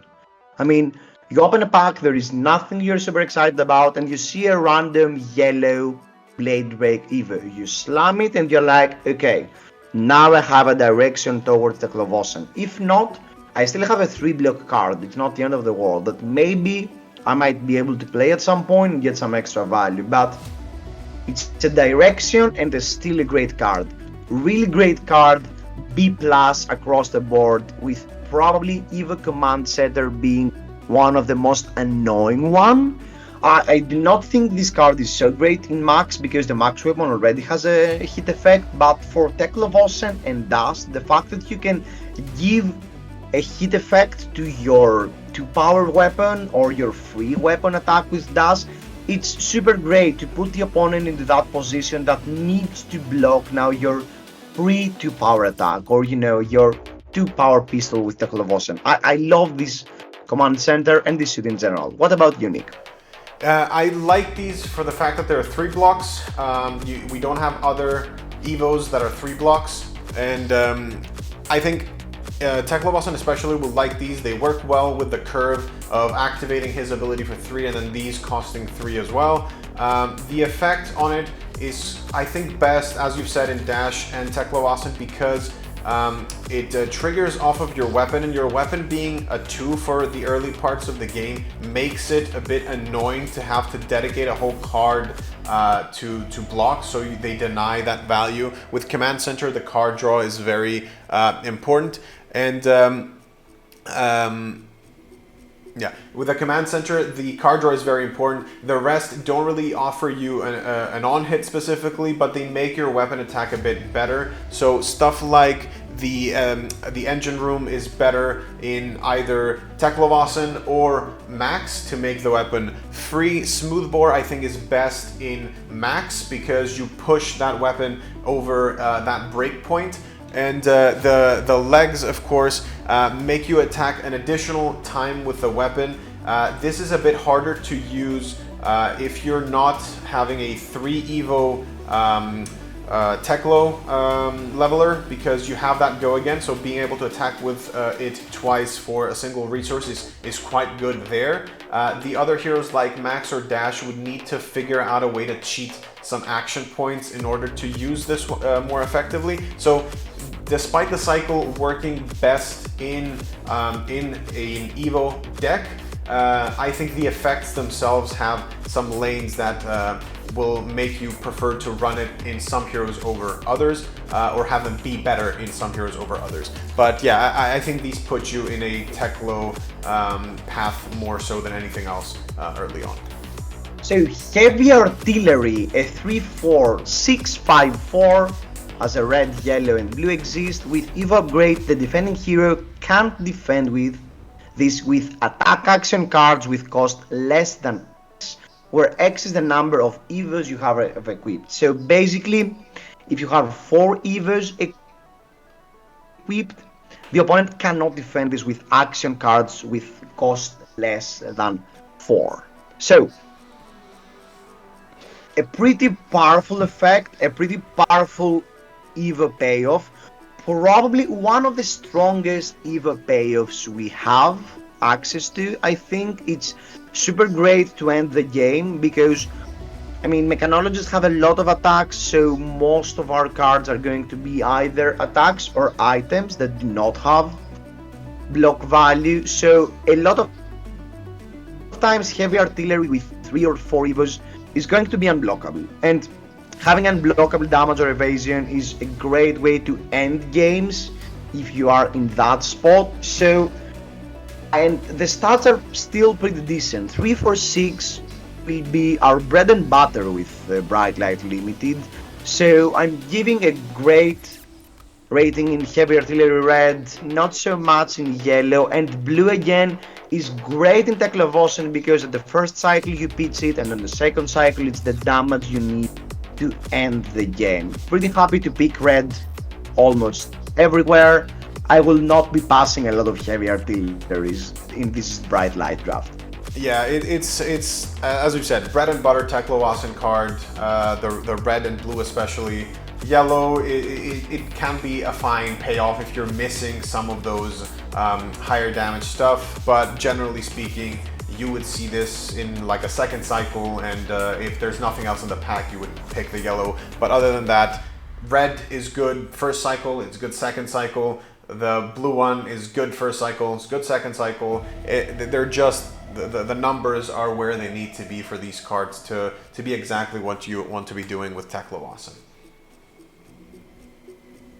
So Liquid Cooled Mayhem, a 4-cost 6/5/4 power 3-block card with Evo upgrade. This costs 1 less to pay for each Evo you have equipped. Again, so with 1 Evo it's 3/4/6, which is pretty great. at 4 evos, it's a free 6, 5, and 4. I love this card for the same reasons. I mean, I love this type of cards because even if you are a lightly on the Evo, you have dipped your toes in the Evo archetype, even if you're not running Teklovosen, you can still run this card. 3-4-6 is still pretty decent. 2-4-6 is still pretty decent if you can actually do something else with the other research you have access to. And the same goes for the yellow and the blues. Maybe they're not so powerful, but again, one of the decent, not one of the better payoffs for Teklovosen, but still pretty great tempo-wise to, you know, fully block and then do an attack of free resources, or even, you know, attack with your gun, have go again, attack with this of a single blue, get the full value out of your turn cycle. Pretty great card, better than Teklovosen. I will not be passing a lot of Liquid Mayhem either, if I'm even slightly on Evos. What about you, Nick? Yeah, I'm on the same boat, especially with those lines that you can shoot your leveler and then follow it up with a card like this off of a 2-card hand. It's you can still do this from Evo 3 and onwards. You can get that go again and then swing with this. I think most of them, because they can become that 0-4x damage. I would not mind running any of these in my deck. Obviously the yellow is a bit lower on that scale because that's the forever problem yellows will have. Yeah, I'm super happy with this card. It doesn't have the evasion, but as we've explained previously about fatigue, you don't mind the fact that the opponent might be forced to block with, especially in a set that has a bunch of items. That means that if the opponent blocks with multiple cards from their hand, there's a high probability that the cards they're left with are not attacks. It could be items, or it could be some below rate evos, stuff like that. So the fact that this doesn't have any evasion is kind of neither here nor there for me. I would rate this slightly higher than a heavy artillery personally. So you have mechanical strength 3, 4, 4, 5, 4, and 3. With EVO upgrade, this gets plus X, where X is the number of EVOs you have equipped. I love this card. It's a 3-4-6 with a single EVO. I mean, if you're Teklovosen, I'm always slamming this card no matter what the color is, no matter everything. The blue is perfect for second cycle, the red is perfect at the beginning, at the middle of the game, at the end game. 3-4-9 for God's sake. I mean, the numbers are way off the charts. I'm not so excited about this card though if I'm just dripping into Evo, if I just have like 1 or 2 Evos in my deck. That was not the case like Heavy Artillery or the last Evo upgrade cards. I'm not so excited about these, unless, you know, I really need the stat line of I need a random 3-4-5 or I need a random 3 block blue. If that's the case, fine. But I'm still super excited about this card, yeah. What about you, Nick? These are the Gundam suit at home. We don't have Majestics very frequently, but we are going to see a few of these cards in our draft. And they scream Teklovosen because in order to reach their full potential, you need a bunch of Evos, and the hero that's most likely to do this is Teklovosen. 3-4-9 off of the red is that Endless Maw that we talked about before. And the rest of them are also still great. I think this is one of the better stuff that we've seen from the payoff rares for Teklovosen. Yeah, so moving on, we have another cycle of blue item cards. So Fuel Injector is instant, put this on the bottom of its owner deck, gain 1 research. Mechanologist action item. I am fine with picking that if I do not have other blues. If I'm in dire need of blues in other decks, I'm slightly fine. I guess I'm fine with picking that in DAS, but it doesn't have crank, it doesn't put steam counters. The effect is decent, don't get me wrong. Getting 1 resource in the opponent's turn is actually one of the few ways you can actually activate DAS in the opponent's turn, but do I want to put a blue no block card into my deck for that? I don't know. I wouldn't start with that. I would probably pick a lot of blues above Fuel Injector, and that's probably going to be the case with the rest of this cycle. So I'm giving this a D plus at best. I'm not super happy about running this deck. Maybe C minus in DAS. That's it for me. What about you? It loses a bunch of value due to the fact that if you use it in your opponent's turn, you lose the ability to turn on the item leaves play clauses for some of your effects in your turn because you've spent it in the opponent's turn. It doesn't have crank, it doesn't have steam counters. It's very niche. You're going to find a use for this very rarely. So banking on this doing something important is not going to be a winning proposition. It's a blue item with fringe uses, so yeah. It's probably one of the better ones from this cycle, but still. Okay, Medkit, pretty much same theory, zero cost blue, no block, action, put this on the bottom of its owner deck, gain 2 life. So that might create some loops at some point. I mean, if you have this card in your DAS deck and for some reason you do not have any other steam counters and you want to do something with your action point, or I don't know, if you're in a, for some reason you do not have excess resources on your... No. I don't think you should ever put this card in any other deck but DAS. And if for some reason you have nothing else to do with your action point, cycling out the medkit might give you some value, so it's slightly better for the previous item, maybe. Again, not super happy about this card. C minus, D plus. Yeah, I think it's worse than Fuel Injector, but because it's not even an instant, the ability isn't an instant, so it's far lower. 2 actions for 2 life and a card back in your deck, it's not very exciting.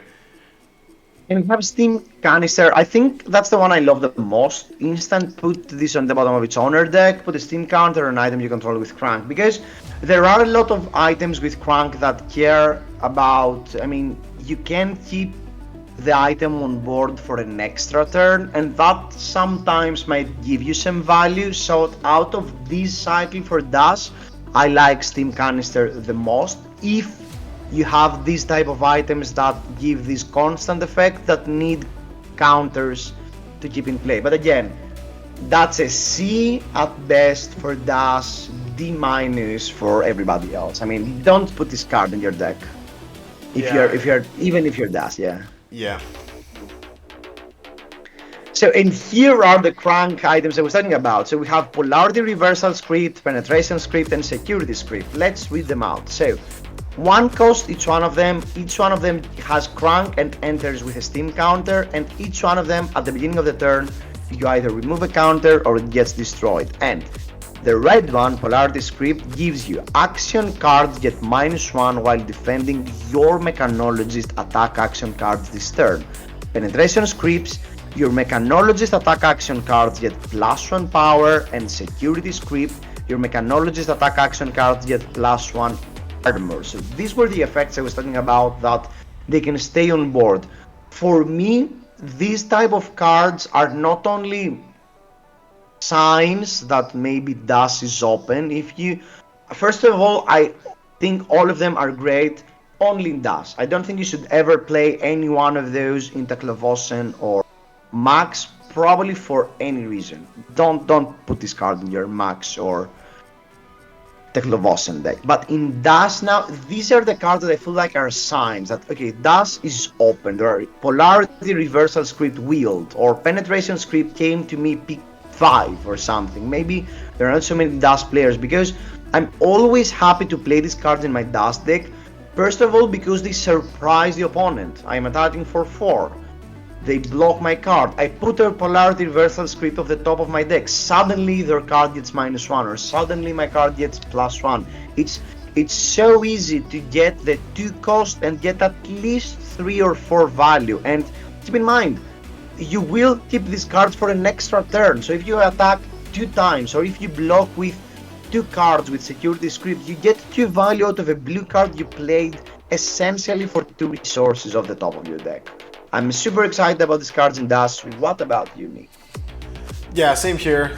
They're dash only cards that You can play off the top, instant speed for that surprise factor to maybe trigger some on-hit effects that you might be running. The blue one turns a bunch of your cards into 4 blocks, so suddenly you have a bunch of sync belows, but again, that is a little tricky to evaluate because as a dash deck, you're gonna have a bunch of items and attacks in your deck. So if you're using your attacks to block, then your turn will not be particularly powerful as far as damage output goes. So it's a pretty difficult thing to balance correctly to extract the most value you can from the turns that you play these items. I like the yellow one the most because it's the most obvious value over a 2-turn cycle. The red one, the opponent might not block, so it's as if it did nothing. The blue one, you might not block, or you might see a hand that's very powerful and you don't want to block with those cards, or you had such a good turn that the opponent isn't coming at you with anything that you're like, oh, it's worth it for me to block. So I'm higher on penetration script than the other two, but especially polarity reversal script has some great potential to blow out an opponent at an important block, but that same effect can be achieved with penetration script too. So, and it's a yellow, so it's even better in that pitch aspect as well. So yeah. Yeah, I totally agree with you on that. So here we have Hydraulic Press, 3 cost for 6/5/4 scrap. First time, no, we've seen this card in the keyboard. So as an additional cost to play this, you may banish an item or equipment from your graveyard. When this attack, if it's scrapped a card, this gets overpowered, 3/4/6/5/4 again. So it's a scrap mechanic and a lot of heroes care about scrap, mostly the Clovossen. The Clovossen likes scrapping a lot because he can actually block with his Evos and afterwards scrap them to put them into banish and play them again. And thus gets to scrap effectively for free.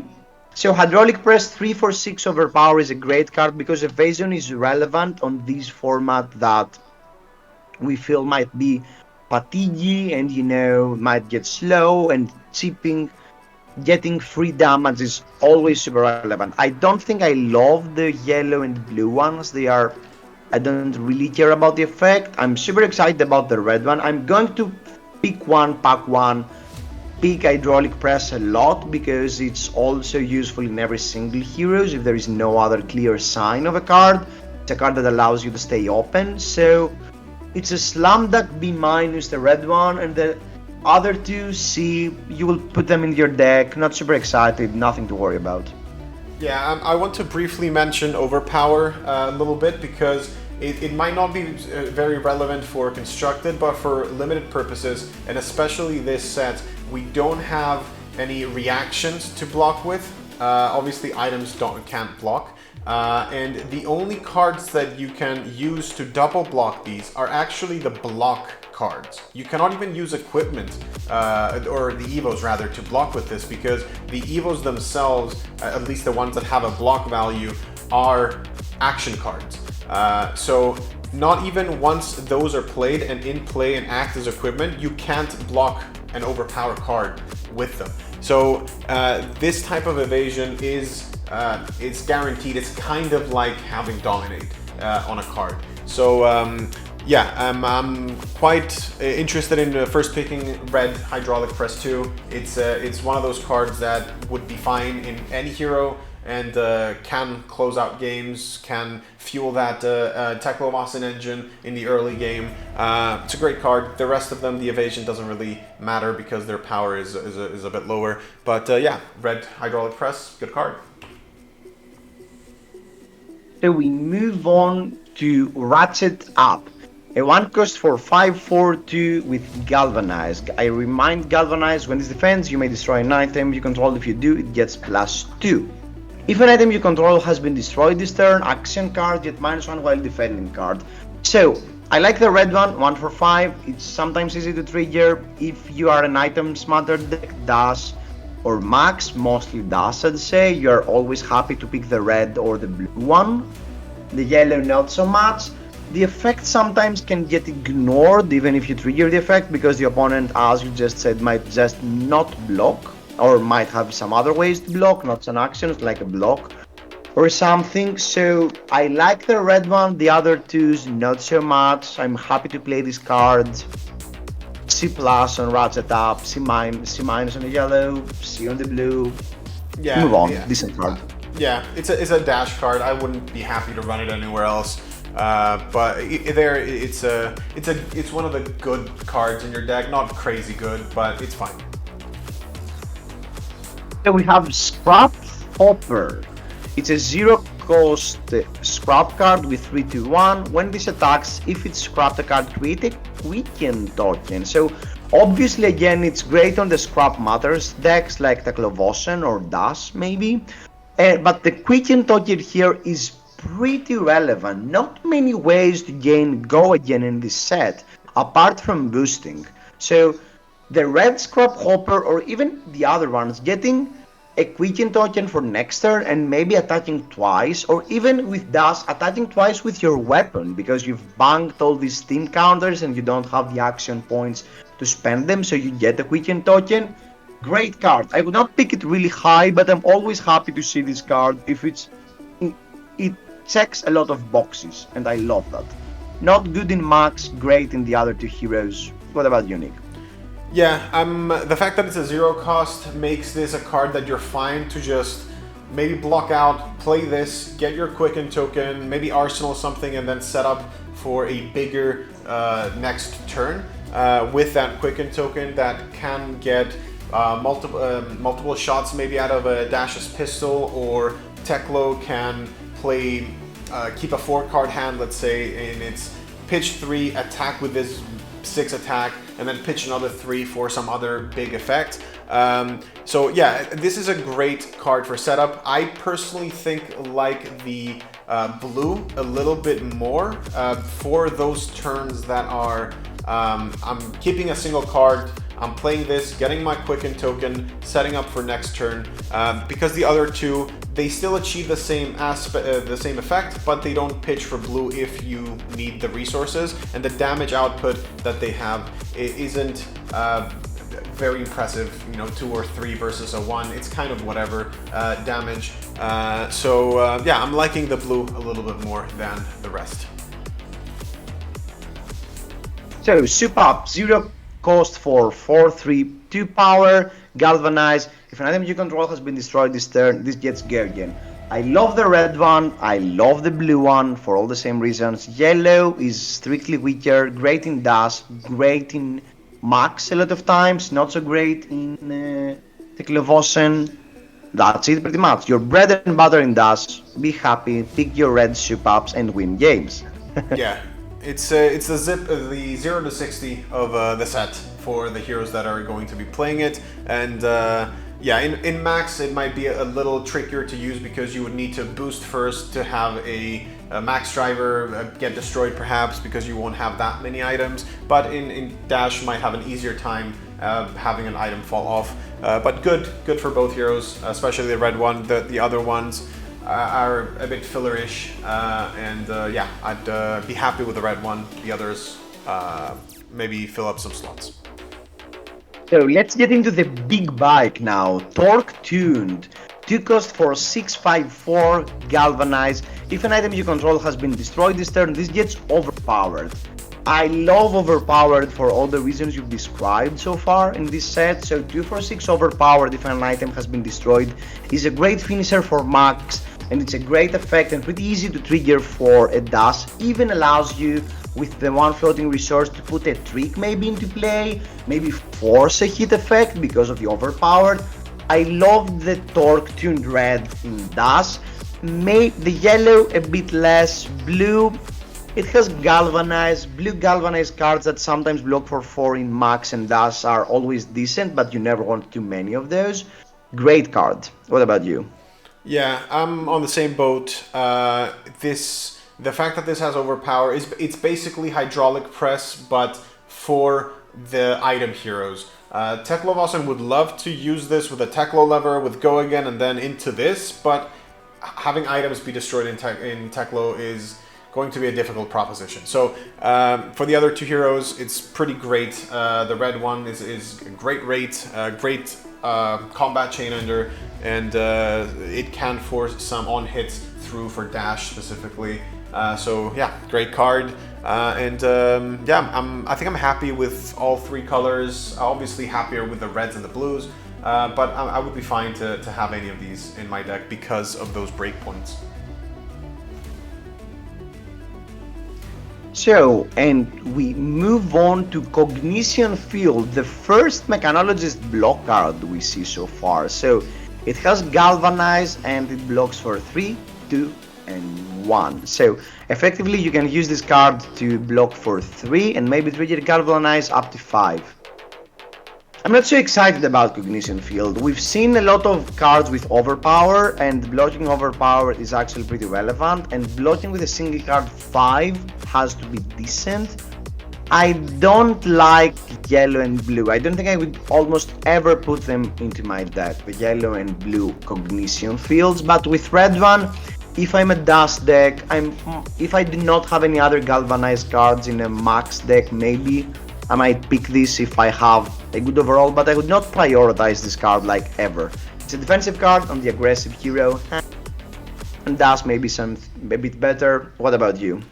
I also think the only playable one is the red one, and specifically in dash, because of the fact that these are not defense reactions. You can just park this in Arsenal and wait to get some value out of blocking a 5 overpower or an on hit or something like that. So it being in dash, you have potentially the information of it being on top of your deck perhaps, so you know it's going to be in your hand for the opponent's turn. Other than that, it doesn't work too well with Dash's plan, because she wants to be aggressive. So I'm not too happy with this card. If I end up in a very late pick on the wheel perhaps, then this is still in there, which I don't see the reason why it wouldn't be. I could pick it because yeah, I'm not excited about it, but I could see it in a dash, specifically the red one. So Bull Bar, 2 cost for 5 with boost, 5 for 3. If you control a Hyperdriver, this gets overpowered. So the overpower card for max now, the Hyperdriver matters card. So 2 for 5 boost is the best we're going to get this set, unfortunately, at red. So I'm not very excited about the yellow and blue, but as the aggressive deck as max, needing to prioritize these cards with evasion has to be pretty high. So Bull Bar has to be a pretty high pick on max because it offers evasion and it has Hyperdriver's Matter, which is the theme of max.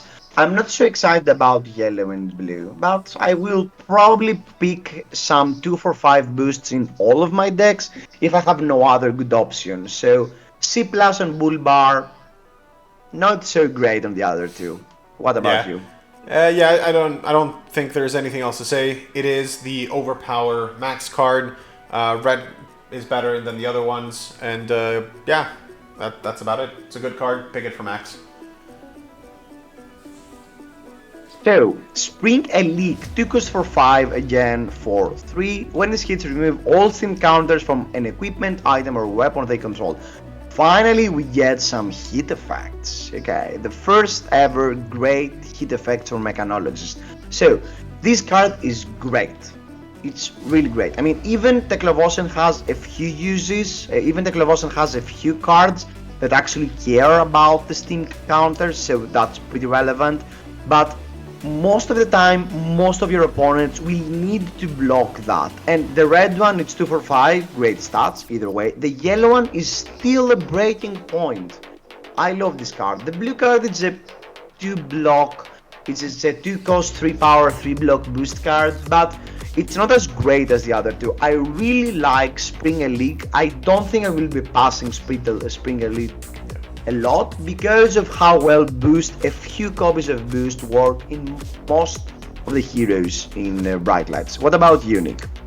It's a card that lets you remain open as an early pick. It's especially I think against max and dash. Like if you get to remove all the counters from a pistol, like if you have a dash that's trying to set up their pistol for like maybe late game shots, then you get to dump the counters from there. They're going to panic and be like, oh, I have to block this, so you steal a turn.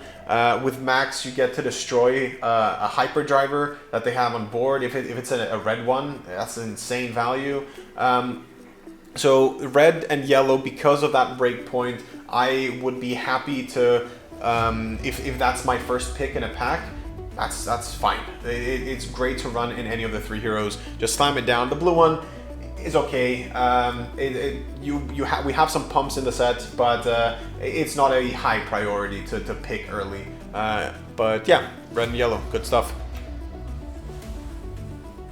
So, big shot. We now are going to see the boost to cycle.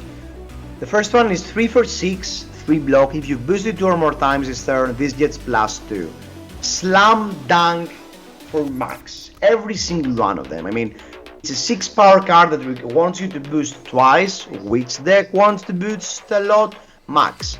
Which deck can set up resources in order to be able to boost more than 2 times? Max. Which deck would love to have this insanely above rate card? 3 for 8. We don't have this type of numbers in the Bright Lights Limited. If you see these boost cards, it's first of all a direction to start drafting max, or a great payoff. If you start seeing these cards at pick 4 or 5 or stuff like that, it's you're in a good spot to draft max, because these are the cards that you need in order to be able to kill the opponent before you run out of deck.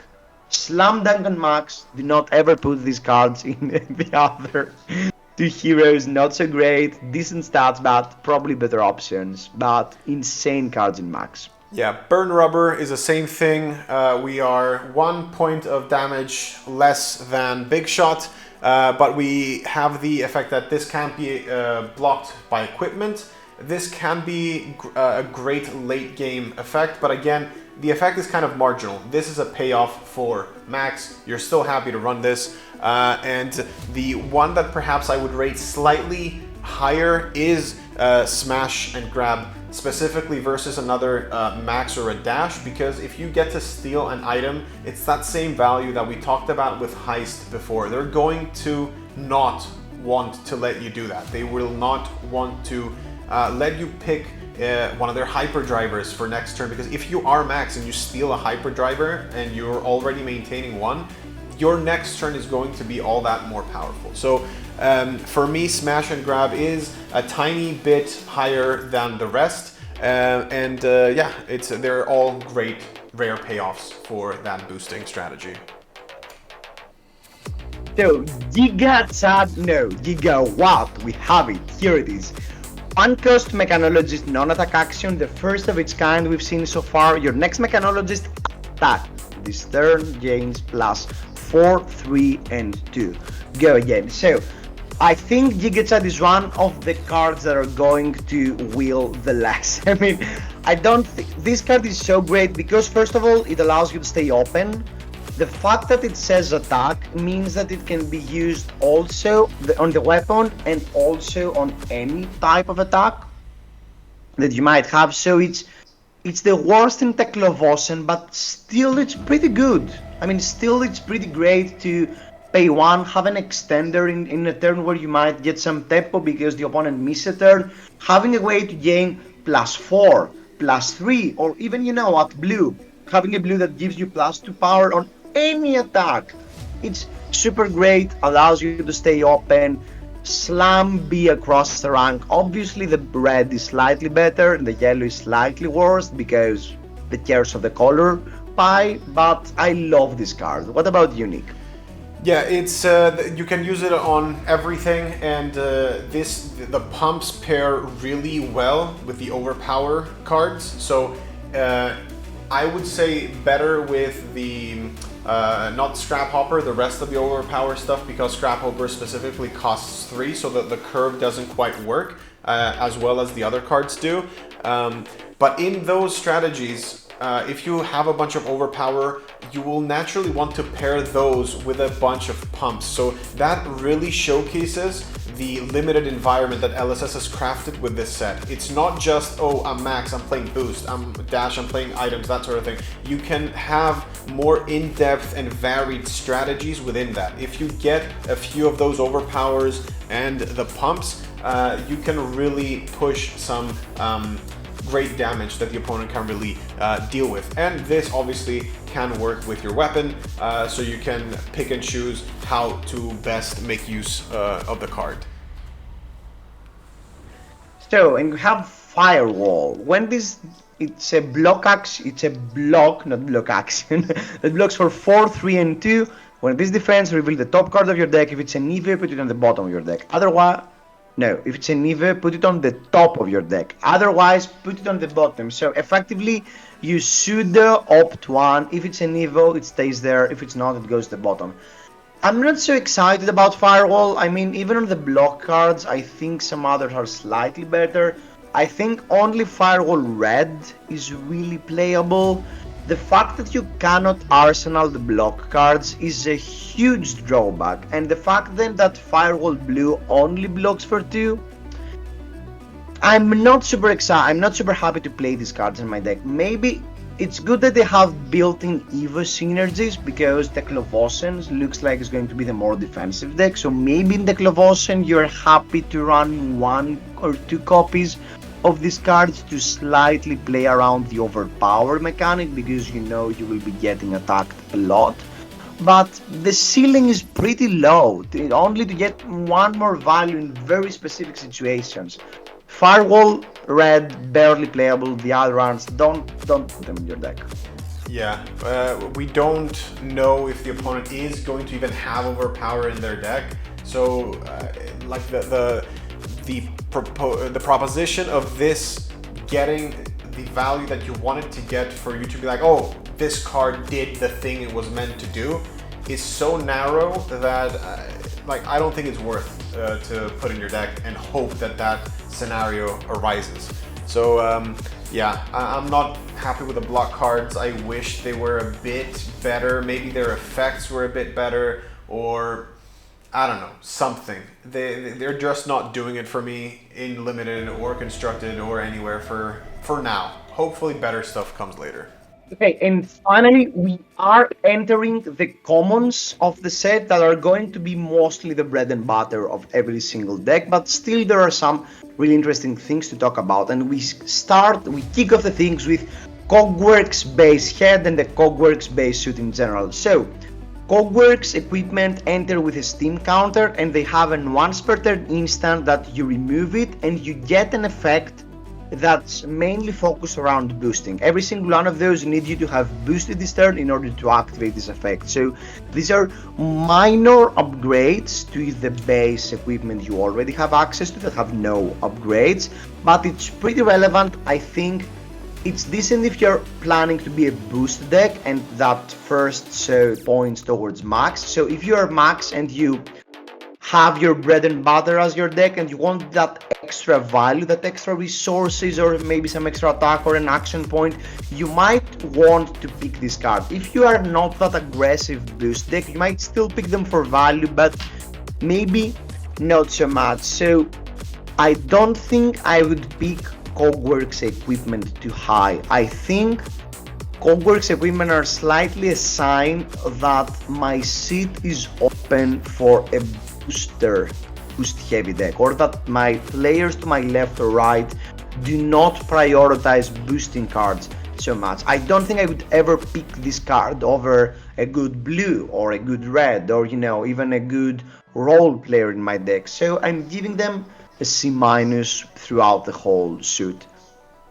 Yeah, you're starting the game with cards that fulfill this role of being base equipment for free. You don't have to draft them. So evaluating equipment in this set specifically is so different than any previous limited environment we've had, that the equipment is kind of scarce and you need to pick it quickly, because especially these ones don't even block. The only thing that they do is that you spend a resource to most of the time get an on rate effect for limited for that resource that you've spent. So the head would give you back a card, or not give you back, you'd get it back into your deck, you get back an action card. The chest gives you 2 resources for 1, so effectively nets you a resource. The arms give you 1 attack on one of your attacks, and the legs give you an action point. The fact that all of these require you to have boosted as well puts you more towards max or dash, probably max. But overall, they're not high picks. I would think that these would be wheeling or coming later in packs, because most other reds or blues are generally going to be more useful for a deck, especially since you do start with 4 base pieces anyway. So the fact that you're picking this isn't really fulfilling some type of role that your deck isn't already doing.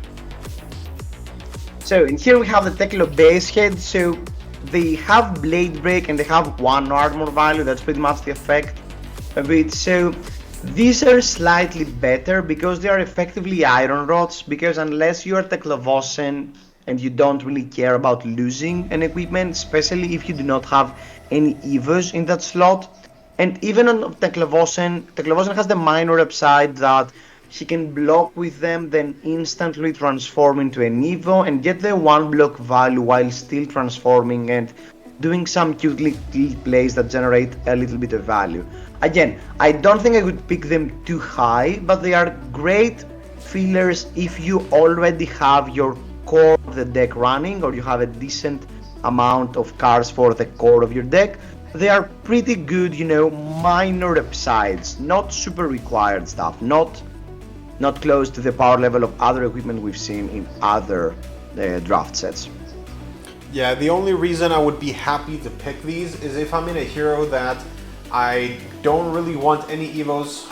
I want nothing to do with Evos, so I'm getting no value out of my equipment. I would not mind picking these because they can block. That's it. That's the only reason I would be happy that I have ended up with some of these. If you're in the Evo plan, these are not a liability, but you don't get the effect of it. So it's as if you haven't drafted it, other than that marginal Teklovosen instant speed save the blade break from happening. That's quite niche though. The only other situation is if I somehow ended up in with my Evo deck missing that 4th slot, and I managed to draft the missing slot. So say I'm missing legs for my Teklovosen, I don't have an Evo for that. If I manage to get one of these, it helps a little bit the fact that I am not going to be able to turn all my stuff on, but at that point you have a bad Teklo deck. So yeah, happy if I don't have any Evos in my deck, unhappy everywhere else. So in here we have the Evo Sentry base head. So I think probably this suit is the best one for Teklovosen. It's a 2-cost common that's still a base. That means you can still transform on top of this, and that's actually good in Teklovosen that's looking to build a deck with a lot of Evos, so you do not actually lose value, you do not stop your transformation after you transformed into these cards. And the fact that these cards have Battle Ward, meaning you can actually get the value instantly, block 2, then block 1 again, so you get a 3 block value out of a 2-cost card while activating your Evo. That's pretty great. I love this in Evo. I don't think I would ever want to pick these Evo cards in another deck unless I have very specific reasons I want to start drafting Evos. Again, maybe I will not deviate. I will not start picking Sentry Evos to get into Teklovosen, but probably the best in their slot. What about you, Nick?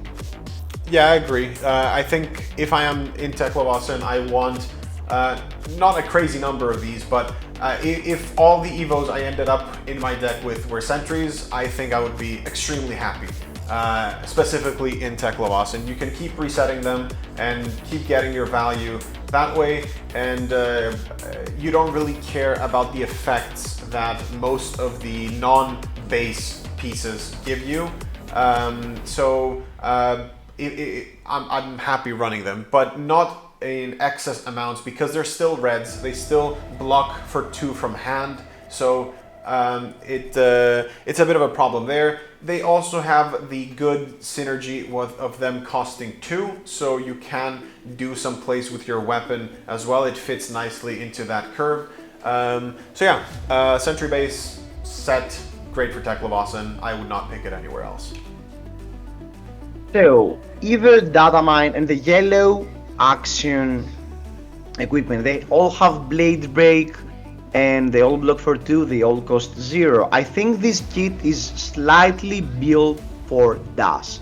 It has a lot of interaction with the top of the deck, it has a lot of interaction with items, it has a lot of interaction with Steam counters. So Teklevossen will like to play these cards because they cost 0, so they are cheap, and they block for 2, which is quite relevant because you can block from hand, put them in the graveyard, scrap them with the Teklevossen, then play them easily because they cost so cheap, increase your Evo number, start trying to hit your payoffs, and maybe DAS might want some of these effects because they like the minor effects if she wants to dip her fingers into the Evo. I don't think Max should ever play these cards, like, ever.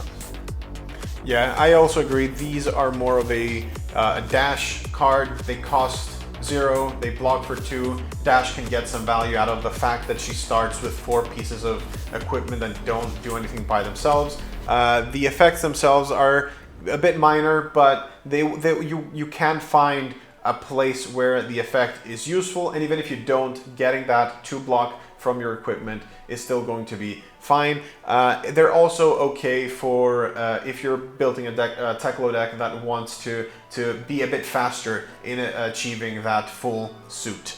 So yeah, good cards, not for Max, I also agree there. And yeah, we can move on to the last set. So we have the Evo Zoom Call and the Instant Speed 0 cost equipment. These have to be most likely the max or the bread and butter, the most aggressive one. So the counter per card, they give some marginal effects. They are some minor effects you have. I don't think you will ever be happy to put these cards in your deck. The only reason to be happy is that, for instance, if a Teklevossen does not have a specific slot and is desperate into getting his 4th Evo, or maybe get his second copy of a specific, get his second copy of legs, for instance, maybe he will pick them, but otherwise the effects are so minor that most of the time they do not worth a card. So if you put these cards in your deck, probably you do that because you do not have something else to put in, or again, or you're Teklevossen and you care about and you care about having the Evo, 4 Evos as quickly as possible, but not pretty much else to say about these cards. Yeah, they work rather well with the Blade Break base equipment because they're instant speed and you can save the equipment quite easily because they cost 0. But other than this niche use, I don't think you have much of a reason to play them because the effects you get are almost worth less than their pitch value. So at that point, you're only playing them to assemble that Evo suit. So I think these are sort of last-ditch effort from Teklevossen to have a consistent 4-piece suit. Okay, so and we get into backup protocols, red, yellow and blue. So they are 0 cost items with crank. DAS, the sign of DAS instantly turns on, and they have instant pay to destroy this and return a red, yellow or blue mechanologist action from your graveyard to your hand. So I think these cards are only pretty much playable in DAS. I don't think you should ever put these cards in your deck unless you are playing specifically DAS, or you are very desperate to put a backup protocol red in order to, for some reason, recure some one of your most powerful cards. But there are many, and there are very few exceptions that will actually make it worth to actually do something like that in your turn. So it has some nice interaction with DAS, but apart from that, don't put these cards in your deck unless you have something else to do. Yeah, the only reason I could see it in a different deck is maybe the red recurring like a massive bomb attack like like a war machine or a Terminator tank type of thing. That's the only time I could consider running this in maybe a Tech Leviathan deck. But other than that, it's a fringe dash card. Yeah. So, and there it is, the boogeyman of the format, the card that's going to scream everybody, oh, I lost to Boom Grenade again. So, Boom Grenade, a zero-cost crank item with when enters the arena, it enters with a steam counter. At the start of your turn, destroy this unless you remove a steam counter. When a mechanologist attack action card you control hits a hero, destroy this and deal 4, 3, or 2 damage to the opposing hero. 1 cost, instant speed from Dash, deal 4, 3, or 2 damage. If you are planning on playing Dash, slam dunk every single copy of this card you can find. I mean, even the blue one is insane. The fact that you can pay 1, put this into play off the top of your deck, get an action point, get a counter on your weapon, and even deal 2 damage and then shoot with the weapon. The value is insane. Effectively, you paid 1 to get 4 value. I mean, Boom Grenade is bonkers. The only problem Boom Grenade has is that it requires an attack action to hit, not your weapon. And that's the only problem you might have with Boom Grenade, because it's maybe not so easy for Dash to attack more than once or twice. So if the opponent blocks the first attack, then maybe your second attack is not so easy to get through, and then you're shooting with a pistol. So maybe you might lose some value, but if you're on the offense and you're trading with your opponent, Boom Grenade is nuts. Yeah, I would consider this to be one of the highest first pickable cards that you can see. Like, I'm equating this to like a take flight in a Monarch draft or something like that. A common that really screams play this deck. It's I'm very happy to pick especially the red one. The other ones are also equally as playable. As Yorgo said, the value you get even out of the blue is you get 4 value out of the blue because of the 2 on the weapon and then 2 on the grenade, and it's a fine card to see in second cycle. Obviously these are better to instant speed in as a combat trick effectively, but yeah, it's an amazing card. I don't think we can say much more of it. I'm sure we're gonna hear a whole bunch of stories of, oh, I drafted 5 boom grenades, my deck is insane. And yeah, I think this, if you could have all your items in a dash deck be one thing, this is what you'd want that item to be. So yeah, if you get a bunch of boom grenades, play dash. So Dissolving Shield, 0-cost crank. Please enter the arena with 3, 2, or 1 steam counters. At the beginning of your turn, remove a steam counter or destroy this item. Instant, remove a steam counter and prevent 1 damage that would be dealt to you this turn. If there are no steam counters on this, destroy it. I love Dissolving Shield red in Dash. Maybe yellow sometimes is playable. I love the interaction that you can actually pay 2 and stop some rating points, and afterwards use the item either to destroy on your turn to trigger effects, or use it in order to galvanize and get the extra 2 value. I think Dissolving Shield red is probably one of the better items you can draft in Dash. Not so much with yellow and blue unfortunately is almost completely unplayable because paying 1 to put into play a card that it's pretty bad. Play the red, never play the rest of them, and live on your draft lives.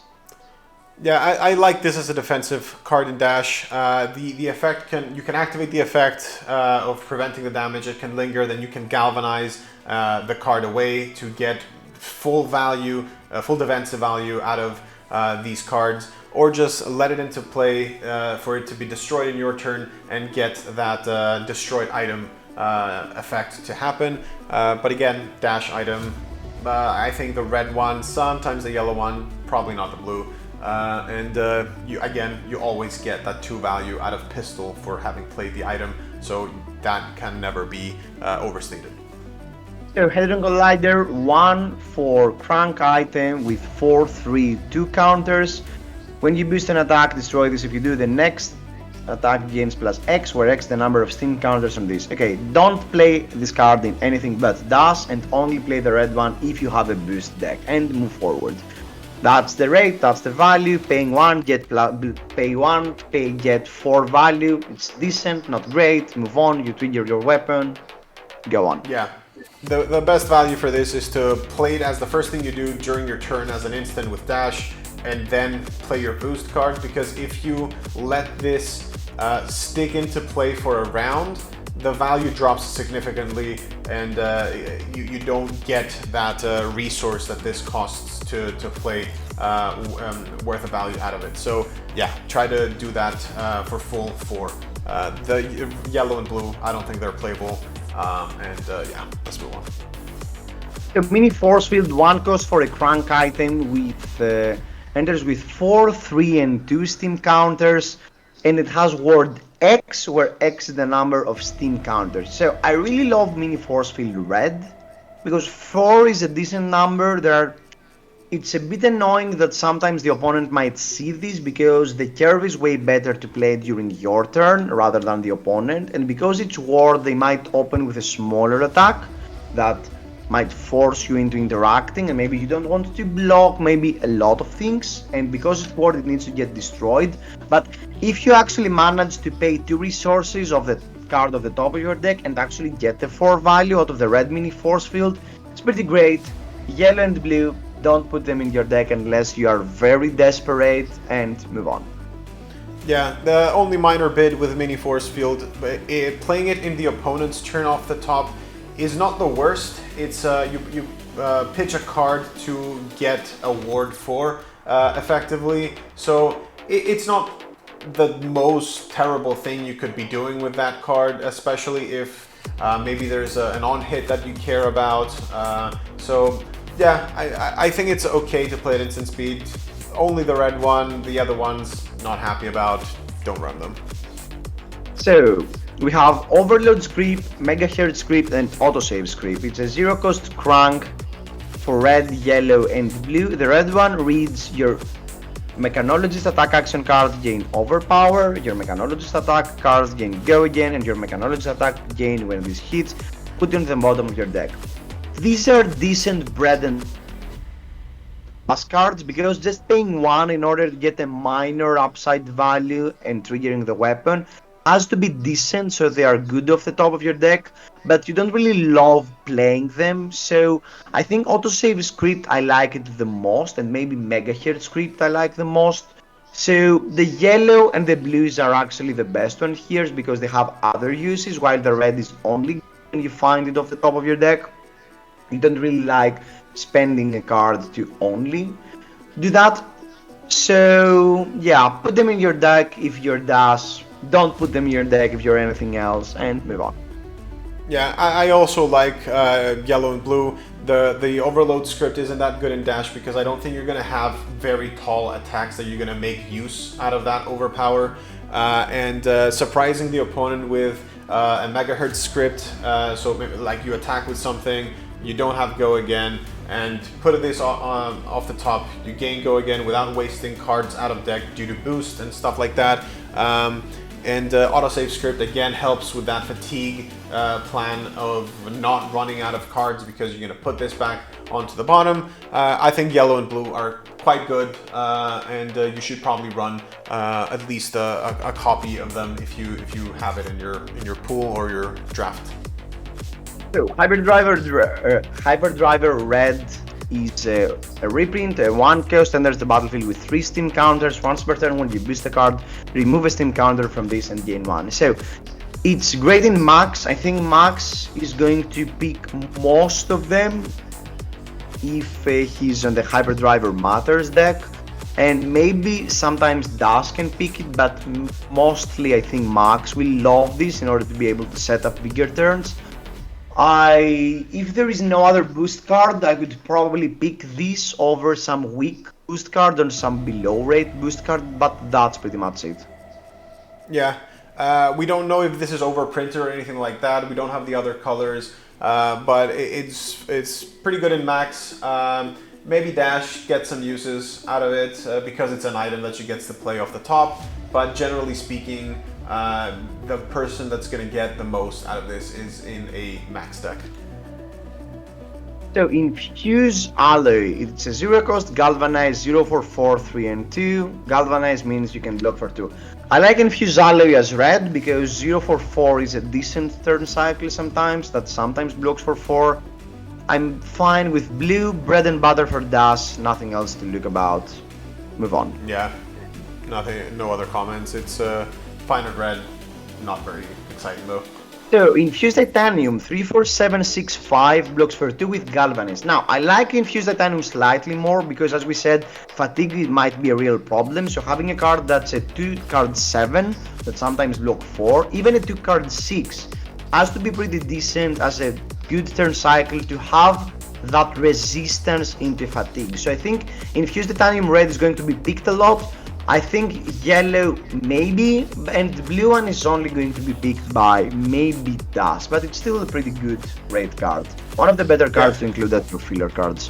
For sure. I like both yellow and red, blue a bit less, especially the yellow one a bit more because if you're going to pitch it and seed second cycle, at which point the opponent will have run out of a lot of their action cards, especially against a dash, for example, and they might have some non-blocks left in their deck. So attacking with tall stuff that requires multiple cards is a pretty good way to close out games. So yeah, I'm liking red and yellow, blue a bit less. So Junkyard Dog is a scrap card, 3, 4, 6, 5, 4. When this attacks, if it scrapped a card, this gets +1. I love this card. It's a great card in Teklovosen, a really great card in Dust, 3, 4, 7 with scrap sometimes. So I think this is a Teklovosen card. Teklovosen will love to attack for 7 in order to get access to a card. The value is just immense. And again, because it's the red one offers resistance in the fatiguing, it's probably going to be picked by any hero that has even a low number of items in its deck. Yeah, for those two heroes, Teklovosen and Dash, this is effectively a better blocking Infuse Titanium, and in Teklovosen you get the value of banishing those equipment cards. So I think this is especially the blue in Teklovosen, red in Dash, they are quite high picks for those heroes. So Scrap Compactor, 0 cost for 3, 2 and 1 with Scrap. When this attack, if it scraps a card, you may play your next devotee's turn as though it were an instant. So it's an interesting effect because it essentially helps the Teklovosen discount without having to pay for its effect. So it's a scrap card. I do not like the numbers, and most of the time with Teklovosen you might actually want to pay the effect in order to cycle your card because you might have a no block card in your deck. So filler, not so great filler. I mean, every single color is fine. Obviously the blue one is slightly better, the red one is okay, but yeah, filler for Teklovosen, do not play it anywhere else. Yeah. So here we have Scrap Harvester, the 3, 4, 6, 5 and 4 scrap.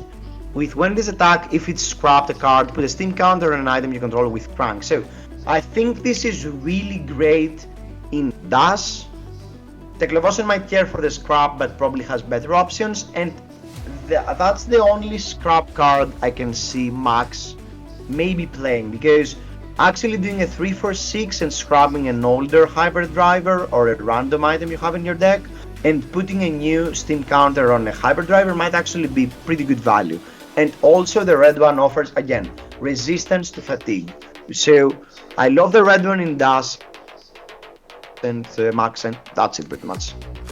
Yeah, I'm not too happy to see this in a max deck because other than hyperdrivers, I don't think there's any items that I care too much to have in max. So maybe there's some evos that I block with that this can scrap and keep my hyperdrivers alive a little longer. But I do like this in Dash to keep around things like the shield around a bit longer, perhaps, that type of thing.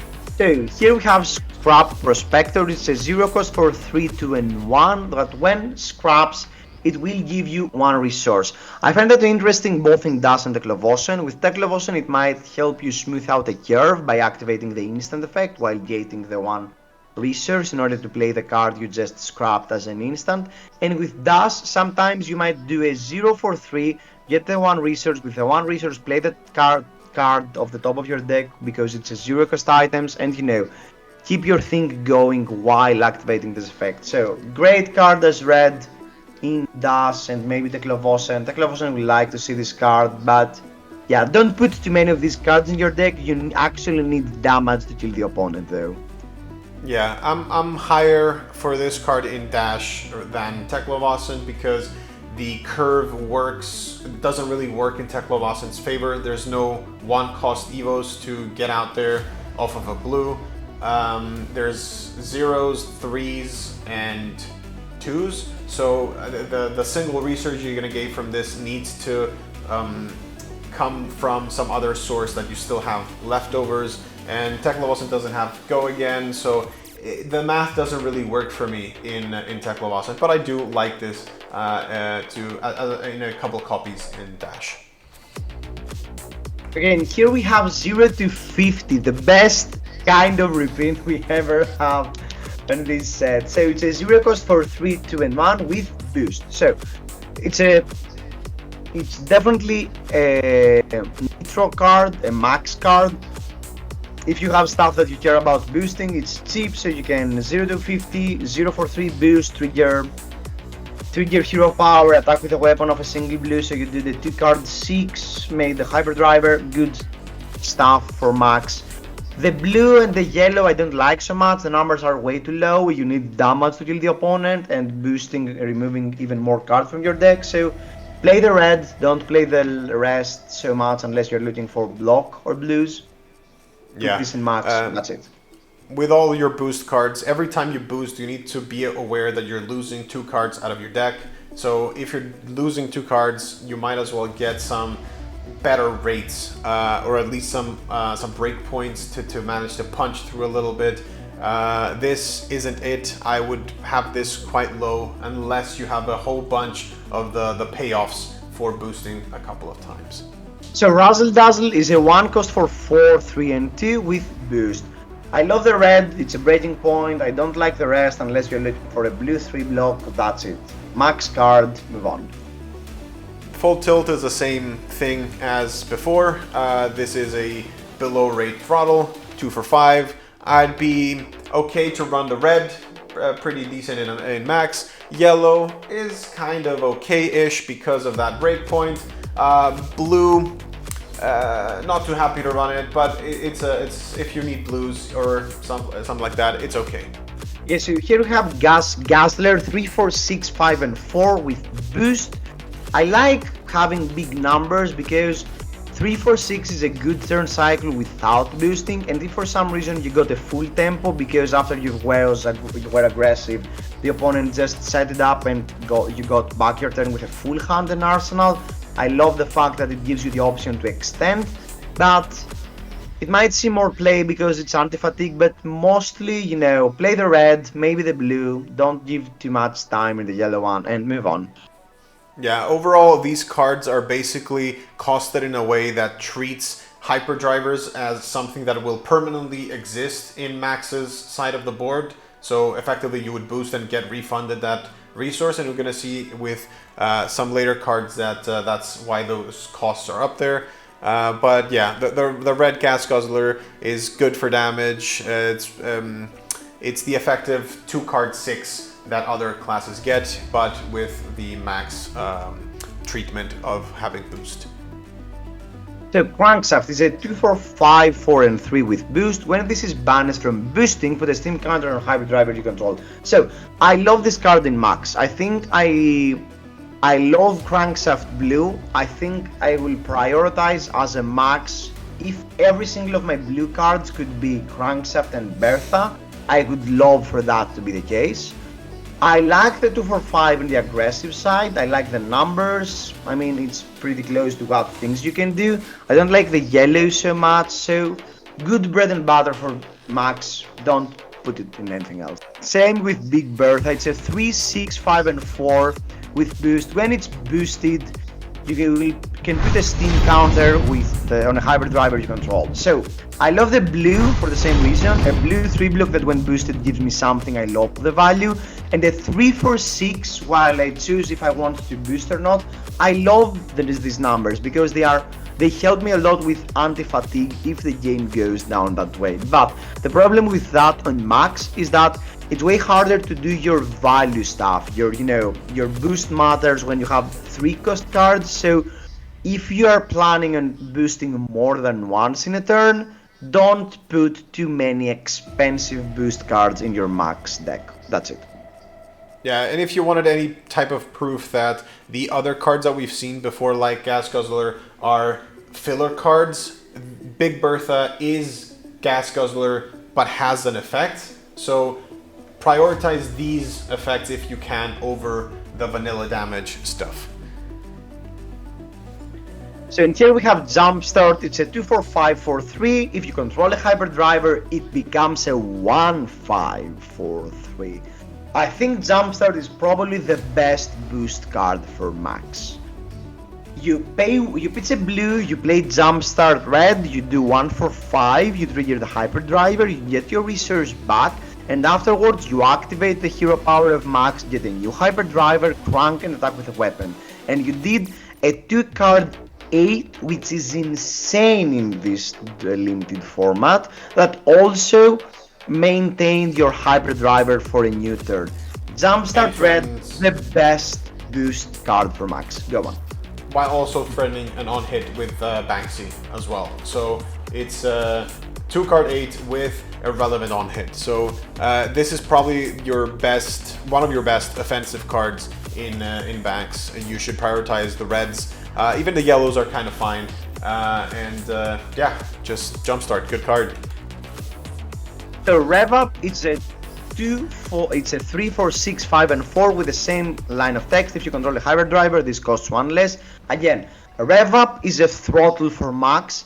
It's not that insane because it's not that easy to use the remaining 1 resource you have, maybe 2 with a hyperdriver. It's not that easy to do an efficient turn of another 2 resources, but still, if you manage to get a value of 2-4-6 and you manage to use the rest of the resources in your turn, it's a pretty great card. The red one, the yellow one, even the blue one. So I'd be pretty happy to pick rev up in any color in my max deck. Yeah, this is the type of cards that will test how you evaluate your turn cycles to maximize the efficiency of your resources. This obviously requires you to have either a yellow or a blue to play in the first place, and you need something to do with that refund resource from hyperdriver. Otherwise you're below rate. You need to try to keep yourself above rate at all times in limited,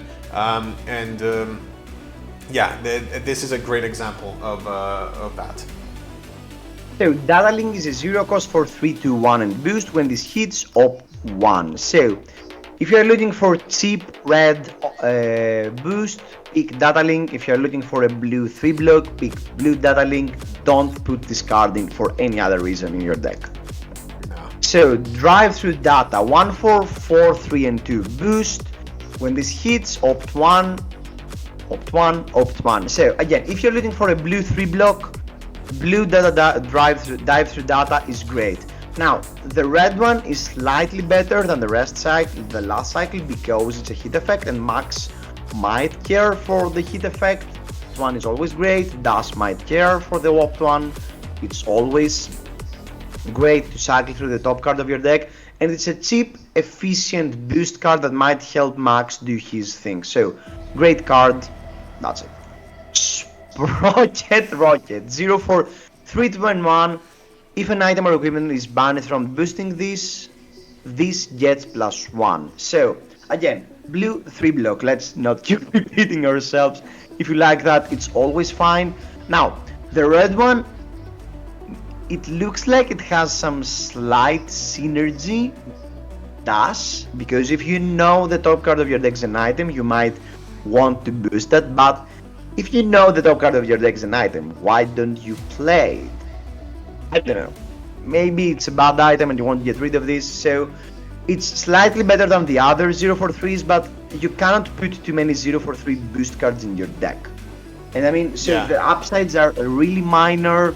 You need to be mindful of the number of 043 boost cards you can put on your deck, but this one has to be probably the best one out of the whole suite of 043 red boost cards.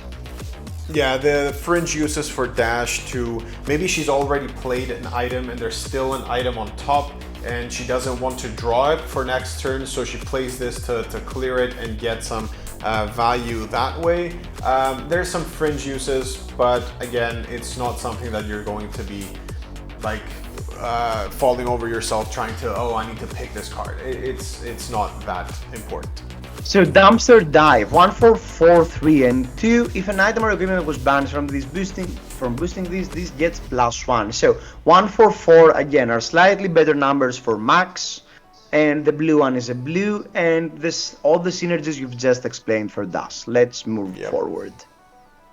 Expedite 0, 4, 3. When this hit 2 and 1. When this hits, you may put an item with cost 0 or 1 from your hand into the arena. So it's an annoying hit effect, but this set has a lot of 3 blocks, so most of the time this will not go through. It just might force the opponent to interact. It's a good card in Dash mainly, but Dash probably doesn't want to boost too much. If she wants to boost somehow, Expedite could be the way. And if you have the red hyperdrivers on max, threatening that is slightly better. Probably again one of the better 043s, but you cannot put too many of those in your deck. So Metex, again, all the same great reasons about why a 144 is always better than 3. Again, all the same reason we've explained. 144 slightly better, the hit effect more relevant. If you want to add anything, Nick.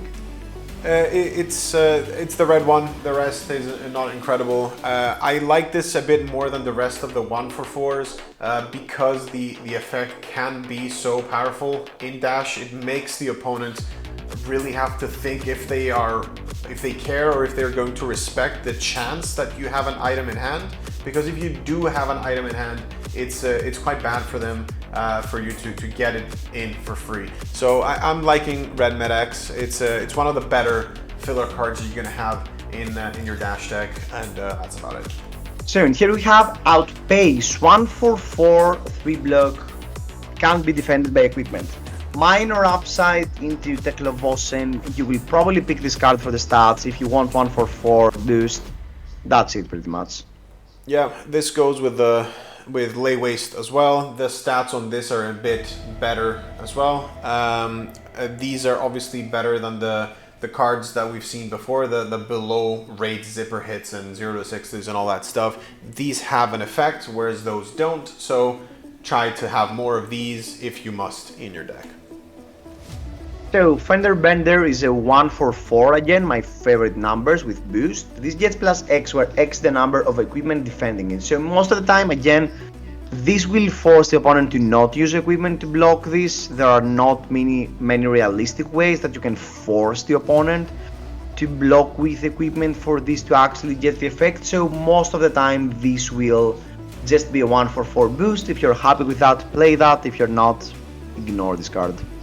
The only bit that I would want to add to this is that you could find some good uses, especially early game against Teklovasen, because they will not want to block with the equipment cards in their hand, the Evos in their hand, because you would get free value that way. So you delay those cards entering the graveyard for them to banish with a scrap card.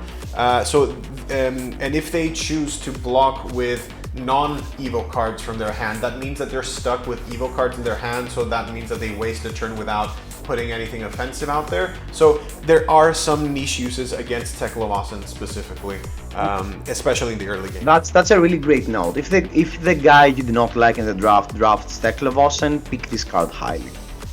And Panel Beater as well. If you do not like the Teklovasen guy in your local area, just pick Panel Beater and the other card. As always. So again, for all the same reasons. So Underloop, 144, 3 and 2. When this hits, put it on the bottom of its owner deck. We've discussed how important it is, the anti-fatigue thing on this format, and Underloop again has the best stat line, 144, go again.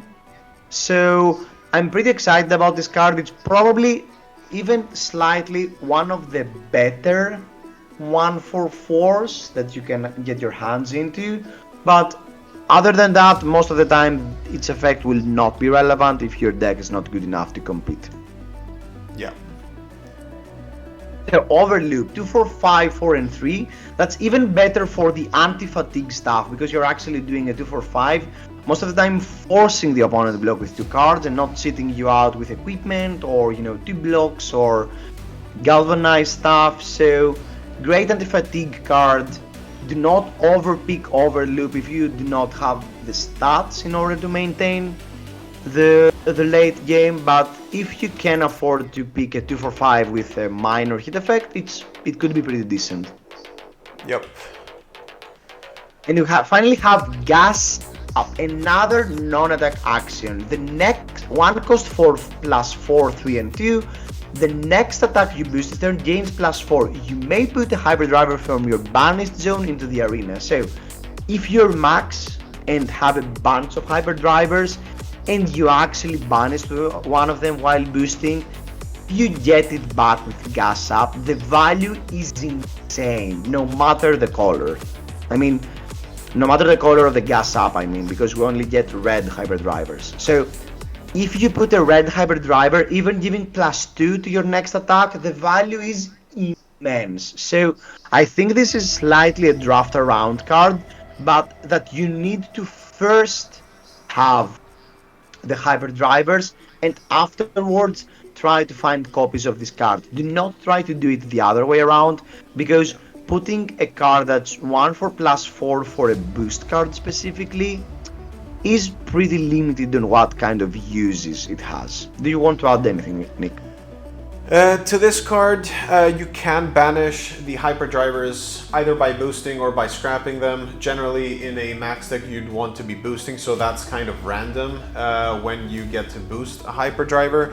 If you do get the effect to work, obviously it is incredible, but I think there is a better pump card for max that we're going to look at shortly. So if you end up with a bunch of hyperdrivers early, these cards are fine as further picks, depending on the flavor of max you are. If you're on that boost 2 type of plan, then these are less good versus being on boost 1s perhaps with a pump and hyperdrivers with activate max into Banksy type of lines. It depends on how you draft your max deck.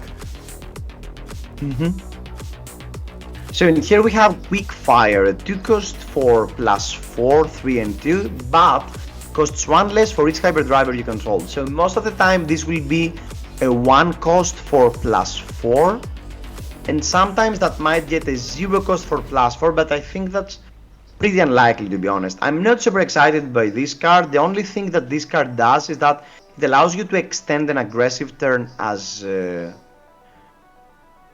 max without banishing a billion cards off the top of your deck. So that's the only reason you might want to include non-attacks in general in your deck, but I'm not super excited about Quick Fire. Yeah, I think it's one of the weaker pumps that we have in the common slaughter in general in the set. It costing 0 and being a +4, which is the ceiling of a red card, isn't even that incredibly exciting unless you're pairing it with an overpower card. So yeah, like even at full value, this is good, obviously, but it's not I'm winning the game type of good. So yeah, it's fine if you have a red copy in your deck. I wouldn't be upset at that. The Recharge, 1 cost for +4, 3 and 2 with Go Again on your next boost attack this turn, but put a steam counter on a hyperdriver you control. Oh my freaking god. This card on max is insane. It allows you to maintain hyperdrivers over turns, which is huge. And most of the time it's so easy to end your turn with a hyperdriver on 1 counter, so you can then recharge, boost, attack, trigger max again, and then you get 2 hyperdrivers. And we've seen how many more effects max can trigger with having 2 hyperdrivers. slam dunk this card in any color. Obviously the red is the best and the blue is slightly behind that, but I would be super excited to run recharge any color in my max deck. It really helps me pull off these big combo turns. Yeah, agreed. I think this is the best pump out of all of them, including Gigawatt, which is a rare for max specifically. Recharge is incredible. You can maintain multiple hyperdrivers and or even just maintain the one to ensure that you keep having at least one on board at all times to make sure that all your stuff is on rate because of its existence. And the pump is, you know, just added bonus. But yeah, I'd prioritize this for a max deck. And here we are on the other block card, the Clonetic Force Field. Blocks 3, 2, and 1. When it is defense and attack with overpower, this gets +2. So we found the memorial ground of the set. That's my feeling of this card. I mean, the blue and the yellow ones are completely unplayable. I could see the Clovosen playing one copy of red if you know the opponent might have some overpowers, if you know you're blocking a lot. I don't know. Probably not. I'm never happy about putting a Clonetic Force Field in my deck. I don't think you should be either. Scrap this card. Feed it to the dog. Feed it to the dogs. No, it cannot even do that. You cannot even scrap this card. Come on, let's get it's the problem with the block stuff. If you could park it in the arsenal and then at some point they have an overpower card that you're like, oh, there is a use for this block. You can't even do that.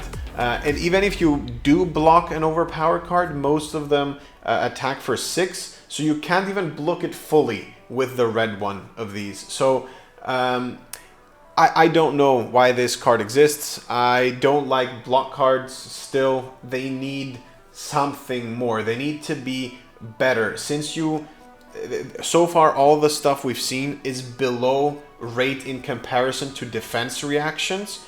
And if I get it, if you're losing the defense reaction value of blocking in the defense step, then you need to be better as a defensive card. The fact that these cards are so bad, even in a limited environment, makes me question the mechanic overall. But yeah, for limited, don't run this card. These are going to be the last picks roaming around the table. Don't put them in your deck unless you're begging for blues somehow. That's the only way I can see this having any type of use. I think the reason why they printed these block cards was because they do not enjoy having a limited format super focused about fatigue, and even though it gives a feeling that this limited meta might be a bit more grindy, it's different to being grindy and different to never attacking and only picking a big deck and blocking. So the only reason to pick these force fields is because you want to play around and tech the overpower cards for some reason, and that gives an interesting dynamic, but most of the time the stats are not going to be there. I mean, the only reason you should include that is if you know for some reason the opponent has 3 powerful overpower cards and you have a red force field. That's it. And you are the Clovosen. 5 billion ifs to get slightly above rate. So guys, that was it. That was a really long run with doing the limited review with Nick from FaBCrucible. That was an amazing journey, Nick. Thanks a lot for doing that with me. I had so much fun. I really hope you guys at home learned something, or got your first impressions out of the set. That was a lot of work. If you want to follow Nick's channel, it will be down in the comments. Click the like button, click the subscribe. We will keep more stuff coming. Nick, again, thanks very much for being here today with me. It was a great time for both the videos, and I hope we do more of this stuff in the future. I hope that people enjoy the content, and I hope everybody enjoys Bright Lights. Go have fun at pre-release, go have fun drafting the set, and yeah. Be fabulous. See ya.